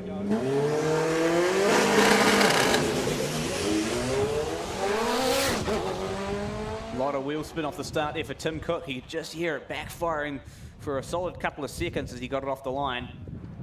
And he's just made his way down into Evo Park's turn 1.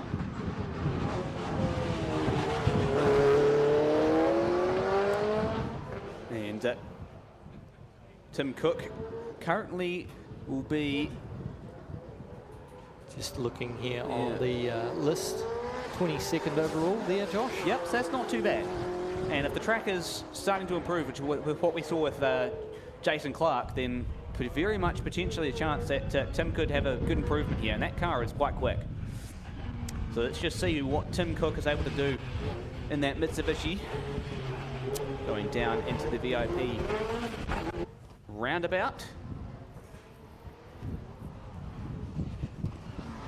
So looking to get closer to the 230 as Tim Cook navigates his way through the hairpin. Now we'll start his charge back down towards the finish and the top and the lower end of the course. A few roundabouts to negotiate. Yep, and he'll go through into the left-hand kink. So time for Marcus Van Klink, car 52. It's a 2:32.15. So 2:32.15 for Marcus 5 seconds Van Klink. improvement. Yeah, it's a really good run there for Marcus Van Klink, and just confirmation that car 1 will not be running in this third qualifying round. Well, Nathan, that puts Marcus van Klink the first man outside of the 2-minute 30s. He moves up.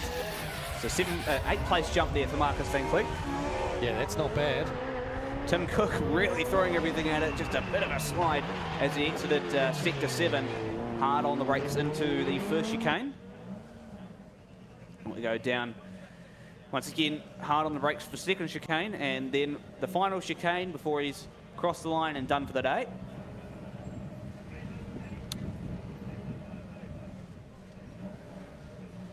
So Tim Cook just coming through to the finish line here, the Rodin cars. Christchurch Street Sprint, third final qualifying run for this afternoon. Tim Cook has completed, and sure he will be looking to improve on 22nd place.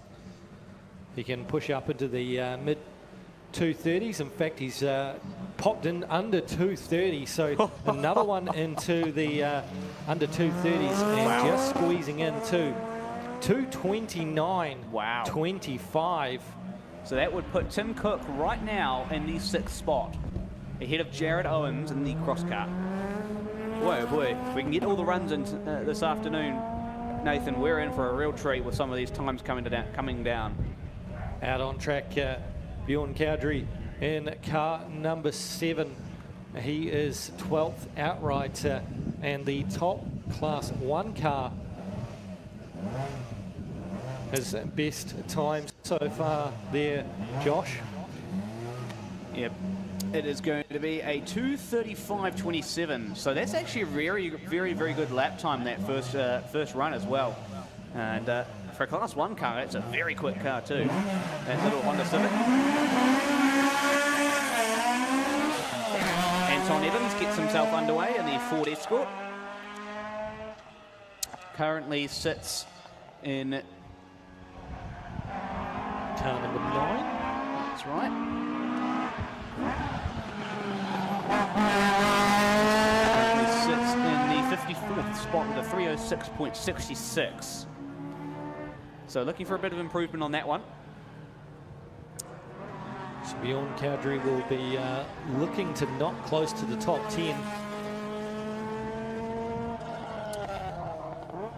Yeah, Marcus van Klink, we thought that was a good lap time, but Tim Cook, I should say, really wiped that one out of the water. It's a great lap from Tim Cook. I look forward to some of these cross carts coming up in the next couple of minutes, Nathan, because if Jared Owens and Matt Penrose can put 2-minute 29s in when the track was still probably a bit green, now think about what they could do now. Well,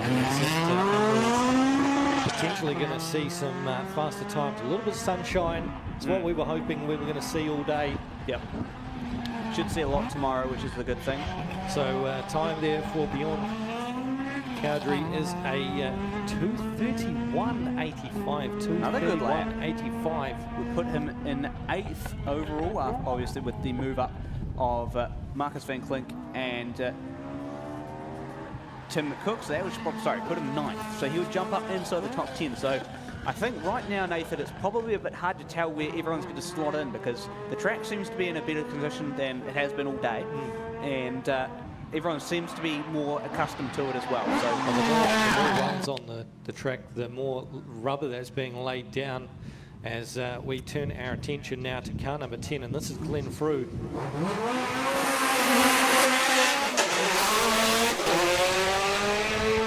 Yeah, Glenn Frew will have a bit of a redemption now in this third run of the day. Obviously, just not quite working in his favour in that second run. And after Glenn, we'll have our first. Looking forward to seeing what Glenn's lap time will be here, Nathan, because I think this is good. This could very possibly challenge Gareth Evans' current fastest lap, just with the way the track is and the acclimatisation progress that Glenn's had.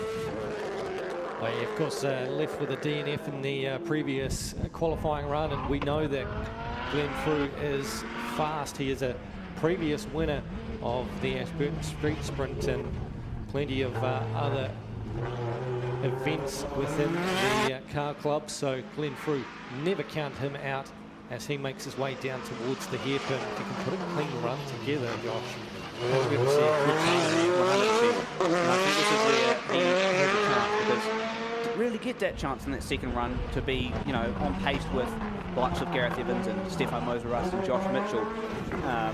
But this is where I think he will be able to show if he's got any pace to offer to challenge for the win on Sunday. This is where he's going to show it. We'll see if he's going to jump up into the 229s. That's really the time bracket you should be aiming for. Or even quicker too. 228s. Even, yeah. Very smooth this run here from Glenn Frew. Time through for Anton Evans, car number 9 before escort, 246.84. So a good improvement there from his 306. Yeah, very big improvement actually from his 306. Currently a 246.84 would slot him in.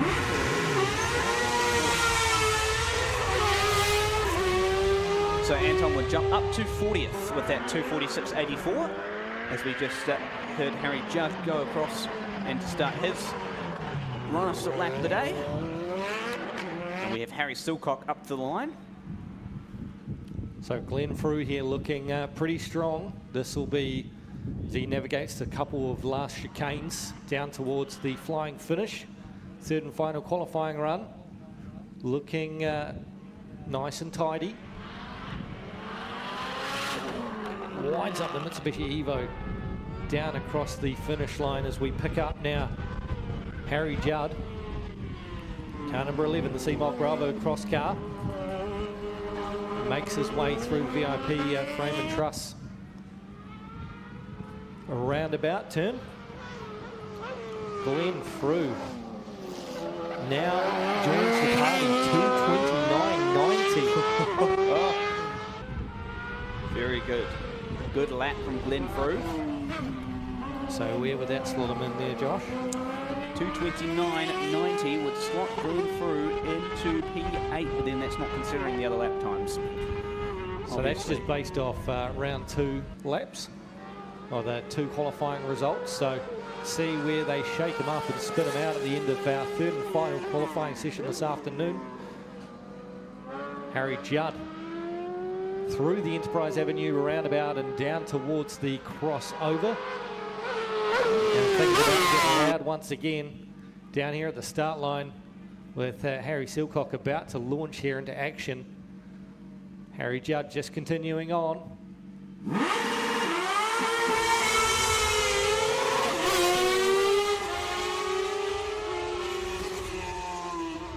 So down to Sector 7, turn onto Waterloo Road for Harry Judd, and that's some serious attitude as he comes down into the first of the 3 chicanes on the straight. So looking here at the time for Harry Judd, it's 26th outright, 241.35. Of course, he didn't finish the first one. Oh no! Did he just miss that last chicane there?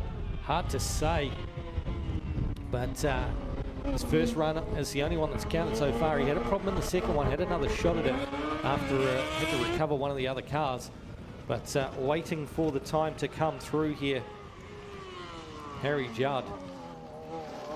So officially down as 232.24, but unsure if he went through the chicane the right way. I think he may have just pulled out, but we'll have to check that one. So as it stands though, 232.24 for Harry Judd as we pick up Harry Silcock out on the course, already through the hairpin and back down towards Islington Ave, down towards the Enterprise Avenue, and he's very sideways through as he sets himself up for the roundabout pass now. Absolutely throwing the car down.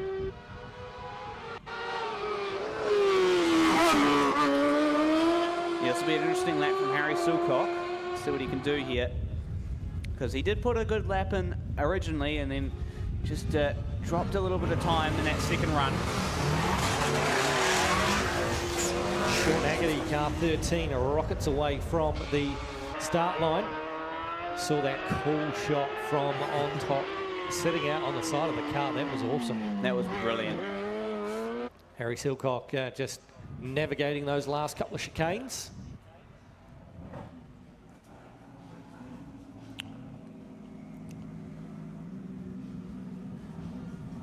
Just see what he can do here. Harry Judd with that 232 is really the interesting point for Harry Silcock. He's 237.59 in the first run. Really his benchmark, but obviously Penrose and Owens have gone faster than that. Scorch out sideways. Sean Haggerty throwing it out. Well, the battle is on between the Harrys. Talk about close. 232.90. 232.90 for Harry Silcock. So they're nearly identical. Yep. But at the moment, in the race of the Harrys, it is Harry Judd with a 232.24 plays Harry Silcock's 232.90 as we watch Sean Haggerty. Got his foot right up it for sure through that left-hander. Yeah, just navigating through that little bump over the roundabout. Back down towards the crossover into the final section here of the Rodin Cars at Christchurch Street Sprint Circuit. As we are about to send away the next car on the line.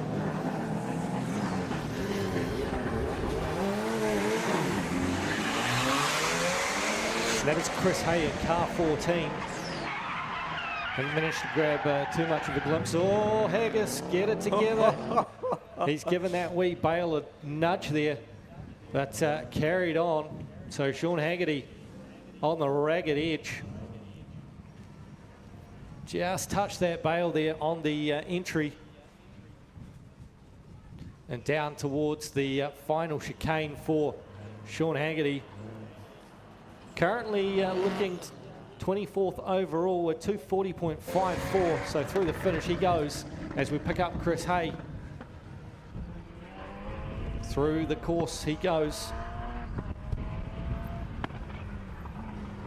Chris, a very powerful Infinity 220 engine on board that car, and Chris loves hill climbs, rally sprints, street sprints. Absolutely gives it all.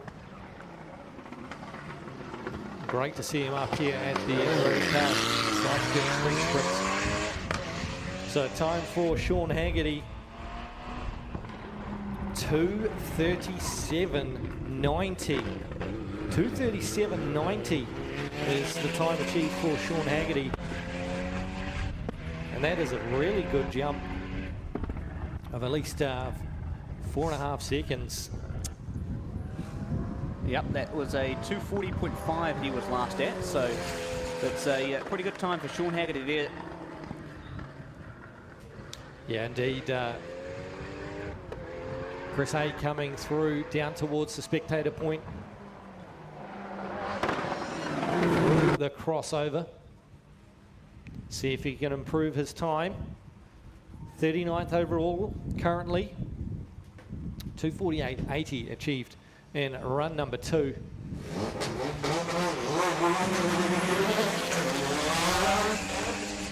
Car 15 away.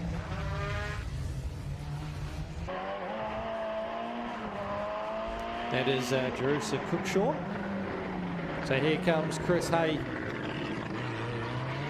Just navigating his way through those hay bale chicanes.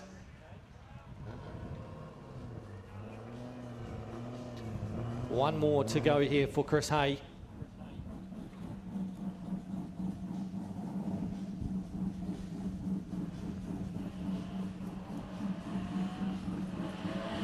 Yeah, Chris Hay currently doing a pretty nice job with that car, and car 14 has best a 2:48.8. So a little bit of time to find. Currently in the 39th spot. So we'll just see what that time is going to be for Chris Hay. And it's a 2:45.34. 2:45.34 is the time for Chris Hay. So 2:45.34 would put him currently in the 32nd spot. Oh, good improvement there, you would have to say, Josh, for Chris Hay. Yep, 100%. Ever continuing to improve. Jerusha Cookshawn out on the circuit car 15. And her best time so far is good enough for 16th outright after 2 qualifying runs, and that is a 2:38.23. So Jerusha looking to make an improvement as we see car 16 on the line. Of course, that is Daniel Lindberg.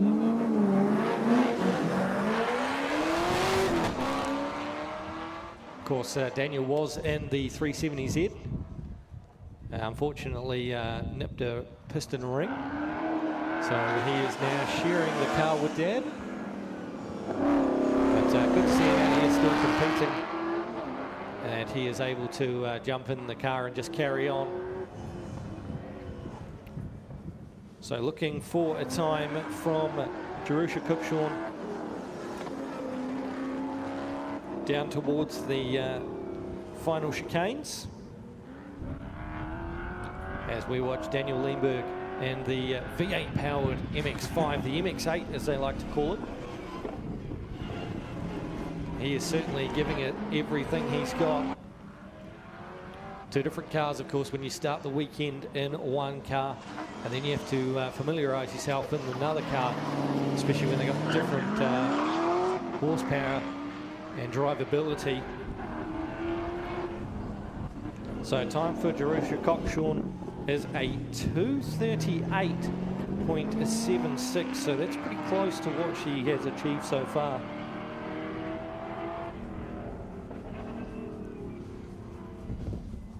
So it's actually slightly slower, Josh, than her best run. So not by only a couple of tenths. Maybe a slight mistake in there somewhere? Or just consistency within a couple of tenths. That's definitely possible, yeah. So here comes Daniel Lindberg down to the chicane at the crossover. And the next car on the line is car 18.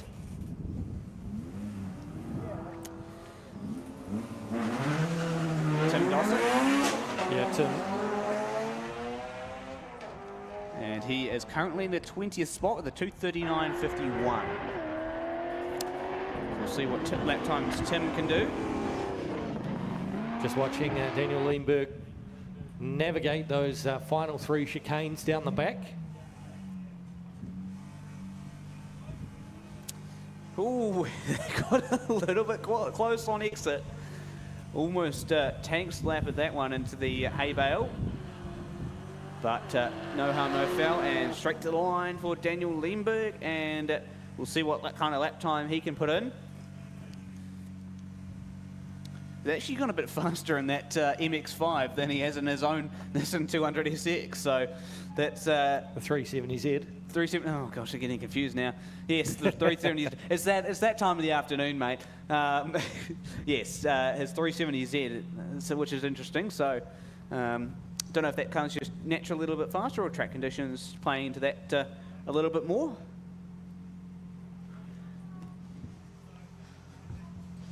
So the next one just waiting to line up is car 19.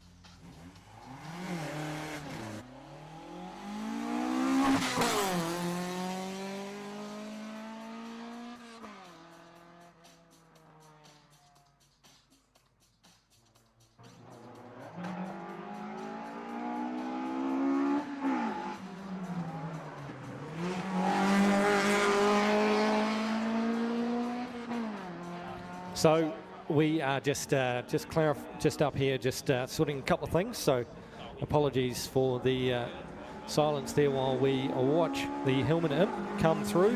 So Daniel Lindberg, time for him is at 2:28.25 for that of Daniel Lindberg. So just a couple of PA announcements for those over in the pit area. We know you can hear us. We are running till 6 o'clock, so if you do want to get your third and final qualifying run in, then please make your way down. There is plenty of space for plenty of cars. If you want to run, get in your car, get down to the warm-up zone, and guarantee yourself a third run. In the morning, team, 7:30 sharp for the roll call, and you will not be waiting for, want to get this up and running nice and early in the morning. And just another one for the pit crew down over there. Guys, make sure you're wearing your armbands, otherwise you will have to pay to get in tomorrow. So pit crew over there in the pits, if you're not wearing your armbands that you were issued, then you will need to make sure you're wearing that, otherwise you're going to pay at the gate. 7:30 a.m. sharp, roll call for drivers, and we are running till 6 o'clock tonight to try and get through our third and final qualifying run. So if you are thinking about having a third crack, then I suggest you get in your car and get up here to guarantee you will get a run. We've still got just over 52 minutes to 6 o'clock. So if you want to run, jump in now. Don't leave it till it's too late. Yep. I think that's fair enough, Josh. Yeah, cars 1 to 30 is what I'm told. So anyone over that, you will be running tomorrow morning, I'm guessing. We just spoke to Stefan. He said they're running up to car 30. Okay. So 10 up more to cars. car 30. Right, gotcha. 10 more cars to run, which would equate to 20 minutes. Yep. So And that's about right. Get 5:09 now. So we should actually finish a little bit earlier if all goes to plan. Yeah. So sorry, 1 to 30. If you're above 30, then unfortunately you're going to be running first up in the morning. So. Yeah, 7:30 sharp. That is critical. Make sure you're here at 7:30 tomorrow, please, if you are competing. Anyway, back to the car action there, Josh. We've got Neil Webb sitting on the line, or waiting to go. And as I said, Daniel Lindberg, his time through at 2:28.25, and just waiting for that Tim Dossett time to come through. I've seen him drive back down toward the pit area, so as soon as we get his time in, then we will be able to update that. And Neil Webb sitting here on the line, ready to rock into action. Of course, Neil Webb sitting in that top 5 spot, 5th outright, 2:29.06, so he is right there and under the 2:30 mark. So hopefully we'll get Neil off in a couple of minutes.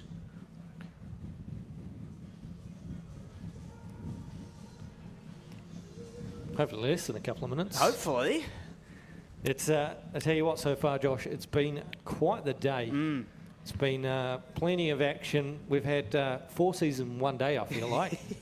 Yes, very true. It was hot this morning, then we went to cold, and then we went to rain, and we went to wind. So We just haven't seen snow.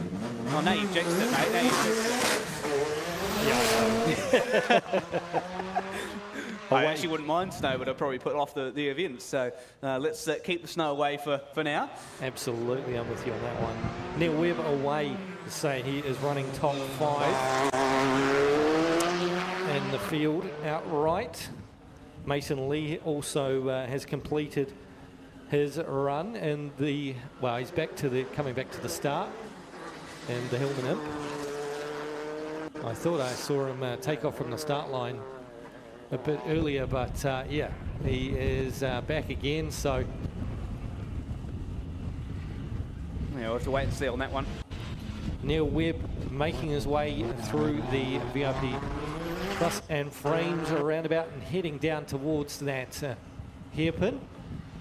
Yeah, I want to keep calling it Repco, because that's what I think of when I think of hairpin right now, and I reckon somebody sponsor the hairpin for us. Yep, it'll make it a lot easier. That'll make sure that I don't accidentally call it a sponsor that we don't have. If you do want to sponsor a corner or something, you still want to get involved. Definitely not too late. Definitely hit up LMR, and I'm sure they'll be able to support that. Definitely a hairpin sponsor I'd be keen for. So just a bit of a message through. Driver's briefing is at 7:30. So driver's briefing at 7:30, and then roll call on the start line at 7:30. So we're not starting at 7:30. It is just a driver's briefing and roll call at 7:30. You will need to be here for that. Yeah, that's right. Things will start after that. As away goes Graham Menzies, car 21 from the start line. Yeah, we're just getting into the final couple of chicanes now. We did have the 19 of Lee Mason do a run, but it was red flagged, so okay. That's why he's come back to the front again. So he will get another bite at that one. And then we've got a couple of fast chargers waiting in the wings, ready to rock and roll.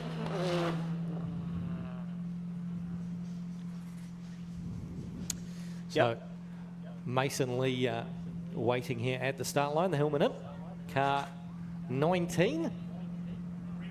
Yep, that's a beautiful car, and one with probably a lot of prestige and history behind it. Of course, oh boy. Of course, Hillman Avenger's really the choice for racing and rallying these days if you're looking for a kind of historic or a vintage type car, but it is the Hillman on the start line, and how good is that? Now Webb, 2:27.05. That would put him at fourth, ahead of Mark Higgins. So that is an improvement on the 2:29.06. Try 2:27.05. Wow. Did I say 26? I mean 29. 2:29.06, and now we're at a 2:27.05. So just on 2 seconds improvement for Neil Webb. That really pushes up the game here at the late stages of this one. So it looks like, Nathan, we're just getting a mix of cars for this one. So not particularly in any order, because I can just see Dave Ollis out there. So it is going to be reasonably numbered order, but there may be a couple of cars thrown in there for their third runs as well. So I think that was a bit from when I said just get up here before they clarified. It was 1 to 30. Sort of jumped the gun a wee bit there on what it was, but yeah, you can just see Dave Ollis sitting back now. He's probably disappointed. He's like, oh, I was going to have a third run. Apologies, Dave. My bad. Wasn't intentional. Just that come up here and said some bits to us. So the helmet in, getting underway. So just a reminder to the drivers in the pits, if you're a 31 or above, you will not be able to run this afternoon. They have put the cap on at car 30. So if you are above car 30, then unfortunately, sounds like you're not going to be able to get a run here. Oh boy. Here's one of the fast ones, Nathan, the 22 of Josh Mitchell. Now this could be the record-breaking run. Well, we've still got the helmet imp out there of Lee Mason doing the business. Lee currently in the 41st spot, the 2:49.9. Oh, he's way wide on the exit there. I said people would end up out there. Out wide, right up against that curbing. Already starting to push the issue in the third qualifying session of the weekend. And just wait till we get to the elimination tomorrow. Boy, oh boy, is the intensity going to ramp up. Absolutely. Lee Mason navigates the Hillman imp around the hairpin. Does a beautiful job. Down towards the VIP frames and trusses, a roundabout. And away he goes. Navigating his way back through the twists and turns, just hiking that left front wheel, getting right out to the curbing. Lee Mason, he is absolutely going for it. grabs that curb on the right-hand side there, now sets himself up. Get nice and close now for the first of the chicanes. Textbook through there for Lee Mason. Down through the second chicane. So Lee Mason coming down towards the last of the corners. Sector 7 security turn. Let's see what Lee's able to do here, because this has actually been a reasonably clean lap other than that almost excursion into the grass. Where you said people would go wide, and you were proved right, mate. So I think Lee Mason could be on for something here. He's obviously in the 249s, so could be an improvement up to 245s, I reckon. Wow, potentially even quicker. It just really depends. He's got a solid run going here. Coming up to the final second to last chicane, final chicane in fact, down towards the finish here. Lee Mason in car 19 will complete his run as we go back to one of the fast boys, Josh Mitchell. He is within our top 5. He's sitting third outright after 2 qualifying rounds. This will be a push run for Josh Mitchell. Crow Sports Sparrow.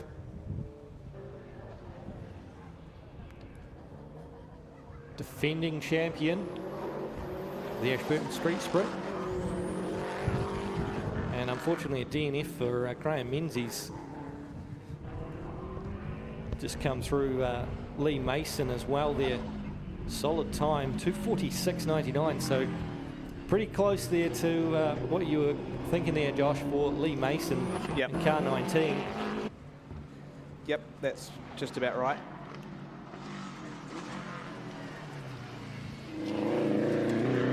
So round the hairpin here for Josh Mitchell. Works his way round through the VIP truss and frames. A roundabout now. Picks up the speed. Quick dab of the brakes. Sets the car up for the left-hander. Nice and smooth. Down towards the Enterprise Avenue. Roundabout comes Josh Mitchell in the Sparrow Impreza.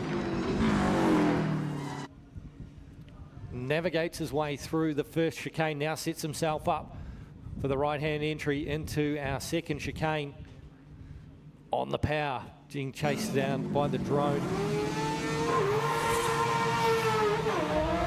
Matt Penrose away in the cross car.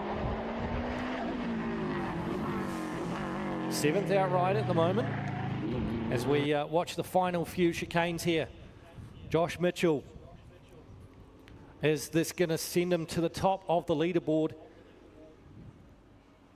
Final chicane approach. It's been a very solid run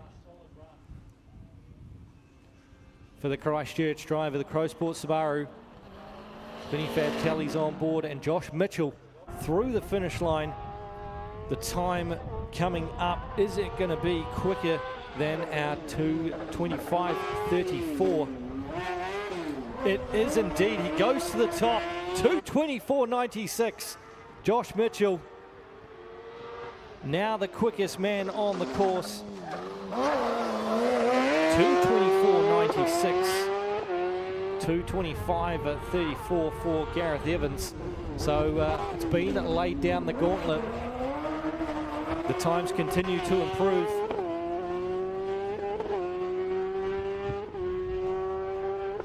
What a fantastic run.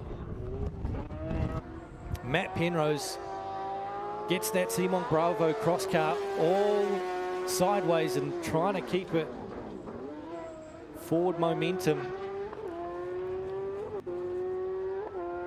Quickest one of the Simon Bravo cross cars. In fact, no, he's behind Jared Owens, my apologies. And there's absolutely nothing in it between them. So this is going to be all for broke.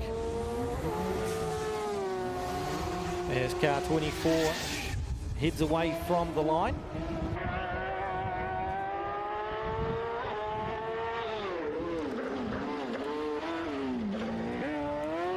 So through the final chicanes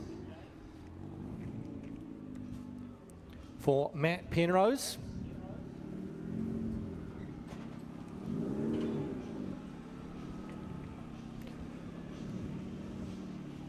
So Penrose coming down through to the final chicane and absolutely sends it across the line.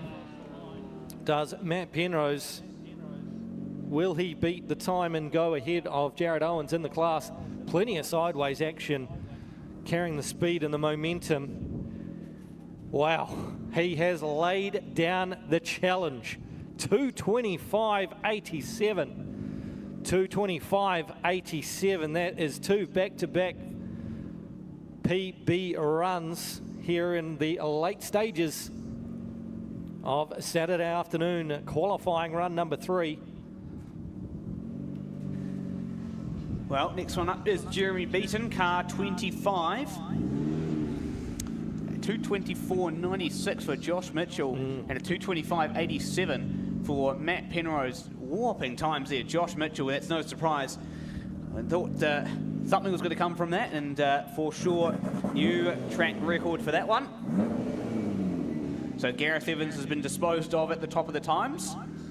Still has an opportunity to come down for the third run because he is car 30. Yes. From although we have had a couple of cars that are above car 30 runs, so yeah. Not sure if he will come and run or not, but yeah.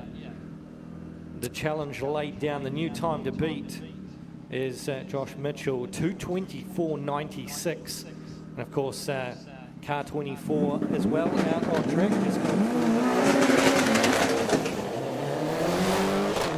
And that is Hayden Pickford, 55th overall with 3:06.67, his best run. So we see the Evo parts, Mitsubishi Evo goes through the Evo parts team. Yep, Jeremy Beaton, a great supporter of the Rodin Cars Christchurch Street Sprint. Great to have him supporting this event. His contribution is definitely appreciated. And he is currently sitting 19th, 2:39.43. So opportunity to get into the 2:32s, I think, here. Push to the maximum, really. I reckon he could probably end up about where Mike Toole was before he ended up crashing out in that second run. So just through the hairpin now, Nathan, and he's nailed that one. Taken as much road as he can for that, and perfected that turn in. Yeah, absolutely. Looking to go on a charge here. Not bad for the first time out in 3 years, this car. Jeremy Beaton having a good run. Solid start to the weekend. Looking to finish strong here on Saturday afternoon. Rodin Cars Christchurch Street Sprint. Popping and banging through the back of the spectator zone. Down towards the crossover goes Jeremy Beaton. As Tim Smith sitting here on the line waiting to be released. And just as I said that, problems now for Jeremy Beaton. Oh, so, no. Oh, commentator's curse on that one. We need a Black Jelly Bean award for here, Nathan. That's a real tradition for Scope Classic. Obviously, we're still missing that trophy. Need to find who's got that one. But, yep, that's a bit of a jinx on us. And he's gotten going again, which is great news. But obviously slowing at the midpoint of that lap.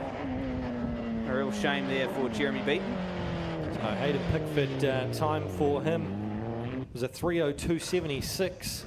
So managed to improve his time overall for the day. Got to be happy with that at the end of the runs. Car straightened in one piece. But yeah, Jeremy Beaton, that time won't really be a factor. No. Tim Smith sitting on the line. Magnum Motorsport car waiting to be released. Cool livery on that one, pretty retro with For sure. the factory Subaru colours. Yeah, good to see Tim Smith out there. He was absolutely having a ball of it in that second run. Putting slides everywhere and going all over the show. But it's actually quick lap time for Tim as well. So this hopefully will be even better. And he was actually in the 31st spot with a 2:45.22. So I would hope that this can be a bit of an improvement for Tim, because that last run was fantastic to watch. Just putting the absolute paces on that car and sliding it everywhere and enjoying the fun out here. So it's always good to see. Going into the Enterprise Avenue roundabout. And he'll go into the kink towards the VIP Trusses roundabout as well. So a 2:51.91 for Jeremy Beaton. That time is not going to be at the top of his list of combined quickest time. So hopefully he's got a good enough time from the previous runs as we make our way towards tomorrow. And around the hairpin goes Tim Smith, and just used a little bit of the footpath there to make his exit and get him off the corner with no troubles at all. That's exactly right, and he's just going down into the next left-hander. So, yeah, it's going to be a bit of a tricky day for everyone tomorrow, and Tim Smith hopefully will put on some good shows again as he goes down into the Enterprise Ave roundabout. Just poking my eyes down towards the warm-up area, and I see a familiar Nissan Skyline GTR at the very back of the queue. So Ooh. we are saving the best fight till last as Tim Smith makes his way through the chicanes. In the meantime, Andrew Sim gets released onto the course. Mark 2 escort of Andrew Sim.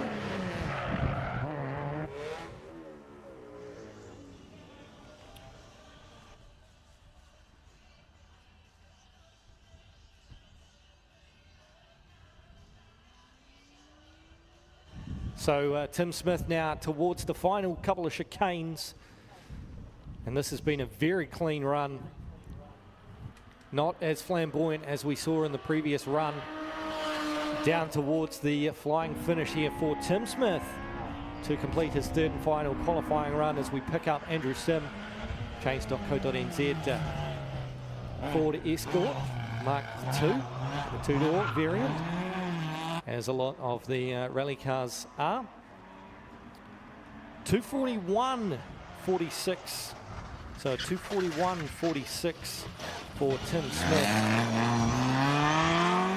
He'll be happy with that improvement. Just going to see after the runs where that would slot him in, and that would put him 27th outright based off run 2 times. Of course, we've had some quicker times already, so he's probably bumped down just on the just outside the 30,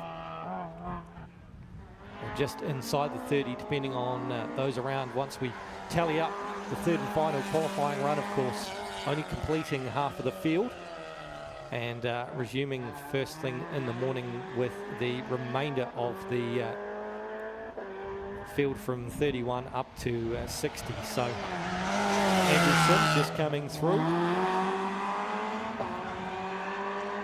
Andrew Sim as Shane Rowan leaves the start line in the Honda Civic.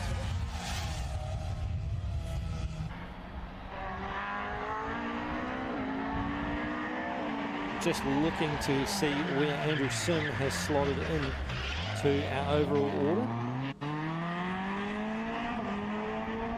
36th outright, best time of 2:48.05 for Andrew Sim. So he'll be looking to improve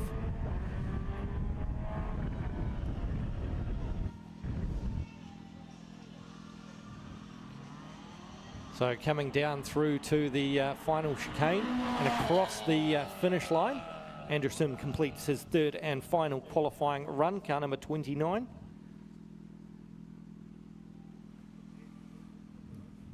So just watching a couple of the highlights in a 250.37, so slightly slower than his quickest. As we catch back up with the next car out on course, Shane Rowan. Shane Rowan, car 27, 241.56, and bit of a lock up there as we just watching back some of the highlights there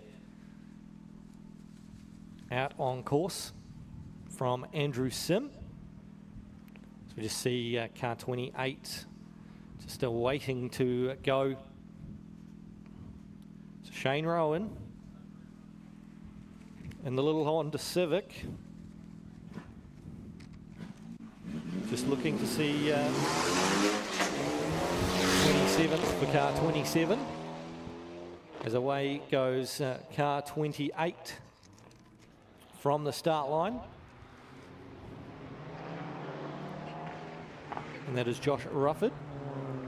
Josh Rufford currently 43rd outright. 250.37. 250.37 is the best time achieved for Josh Rufford after 2 rounds.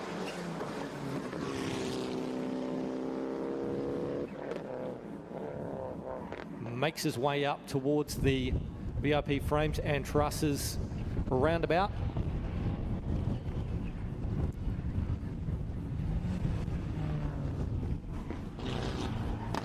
Looking tidy so far. So around down towards the hairpin. Shane Rowan's time, 2:38.65. And a good strong run there through the hairpin for car 28 of Josh Rufford. And he heads back down towards the middle of the business park, left back onto Islington Avenue.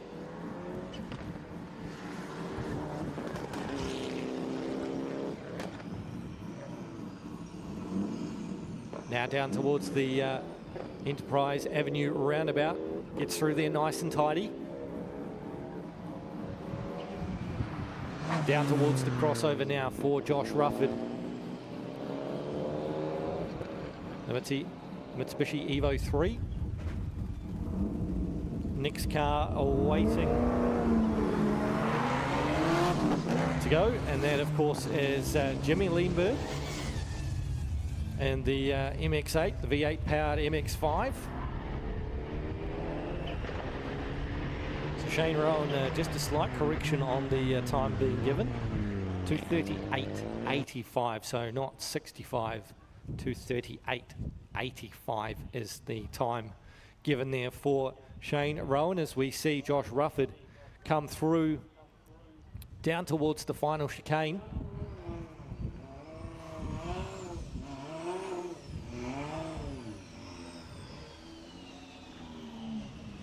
And towards the flying finish, Josh Rufford will lock in his third and final qualifying run.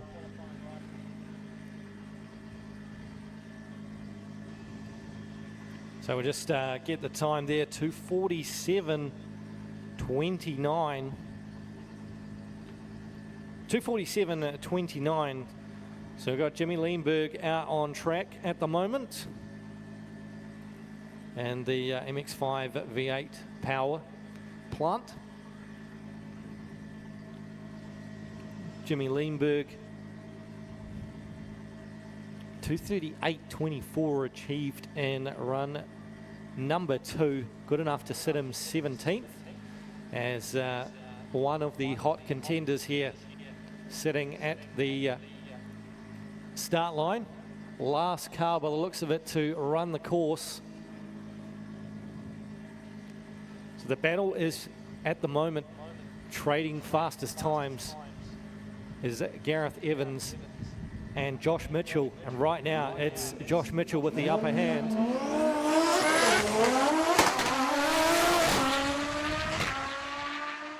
Who will be the quickest? Gareth Evans wants to be quickest here on day number 1. Is he going to snatch it away from Josh Mitchell? We're about to find out within the next 2.5 minutes. As he makes his way down through the Enterprise roundabout.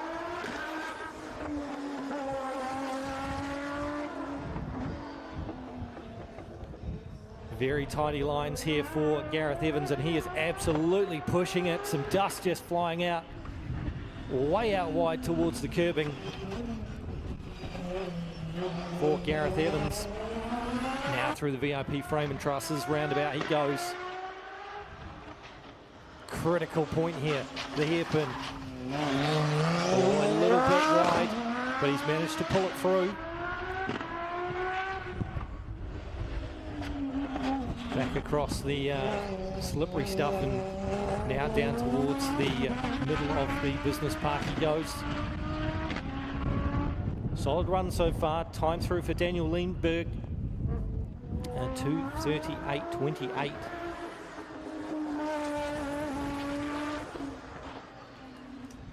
As we watch Gareth Evans come through the roundabout at Enterprise Ave for the final time this afternoon. Is he going to be quick enough to knock Josh Mitchell off the top step to claim Saturday honours for the Rodin Cars Christchurch Street Sprints? Nice and smooth. Now he's got to get it stopped down here for the left-hander at Sector 7. Way out wide on the exit, get as close as he can. Now this is critical. 3 chicanes. First one, pretty textbook. Had a little slide on the way, and now we line up for the second chicane. Gareth Evans. He's looking pretty solid here, but is the time going to be enough? Through the final chicane and down to the flying finish, folks. Is it going to be quick enough to knock off Josh Mitchell? As we await the time to come through. Anticipation. 2 minute 23.77. Gareth Evans claims Saturday honours here at the Rodin Cars Christchurch Street Sprints. A 2:23.77. 2:24 is the time.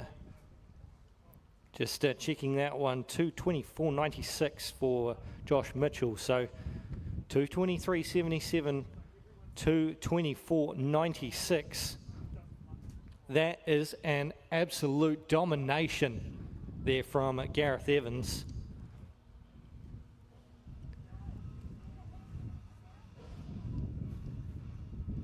Well, he's done it, Gareth Evans. He is our Saturday man here at the Rodin Cars Christchurch Street Sprints, and that will wrap up day number 1 here. Qualifying done and dusted for the half of qualifying 3. Of course, we've still got the other half of qualifying 3 to finish off in the morning, and looking to get things underway pretty quickly. Got a lot to squeeze in into finals day Sunday here at the Rodin Cars Christchurch Street Sprints, brought to us by LMR Race Management and the Raytech Motorsport team. On behalf of Shay, our roving reporter, Josh Henderson, and myself, Nathan Clive, thanks for your participation. Remember, nice and early tomorrow morning for the action to kick underway as we look to crown the inaugural champion for the Rodin Cars Christchurch Street Sprints for 2025.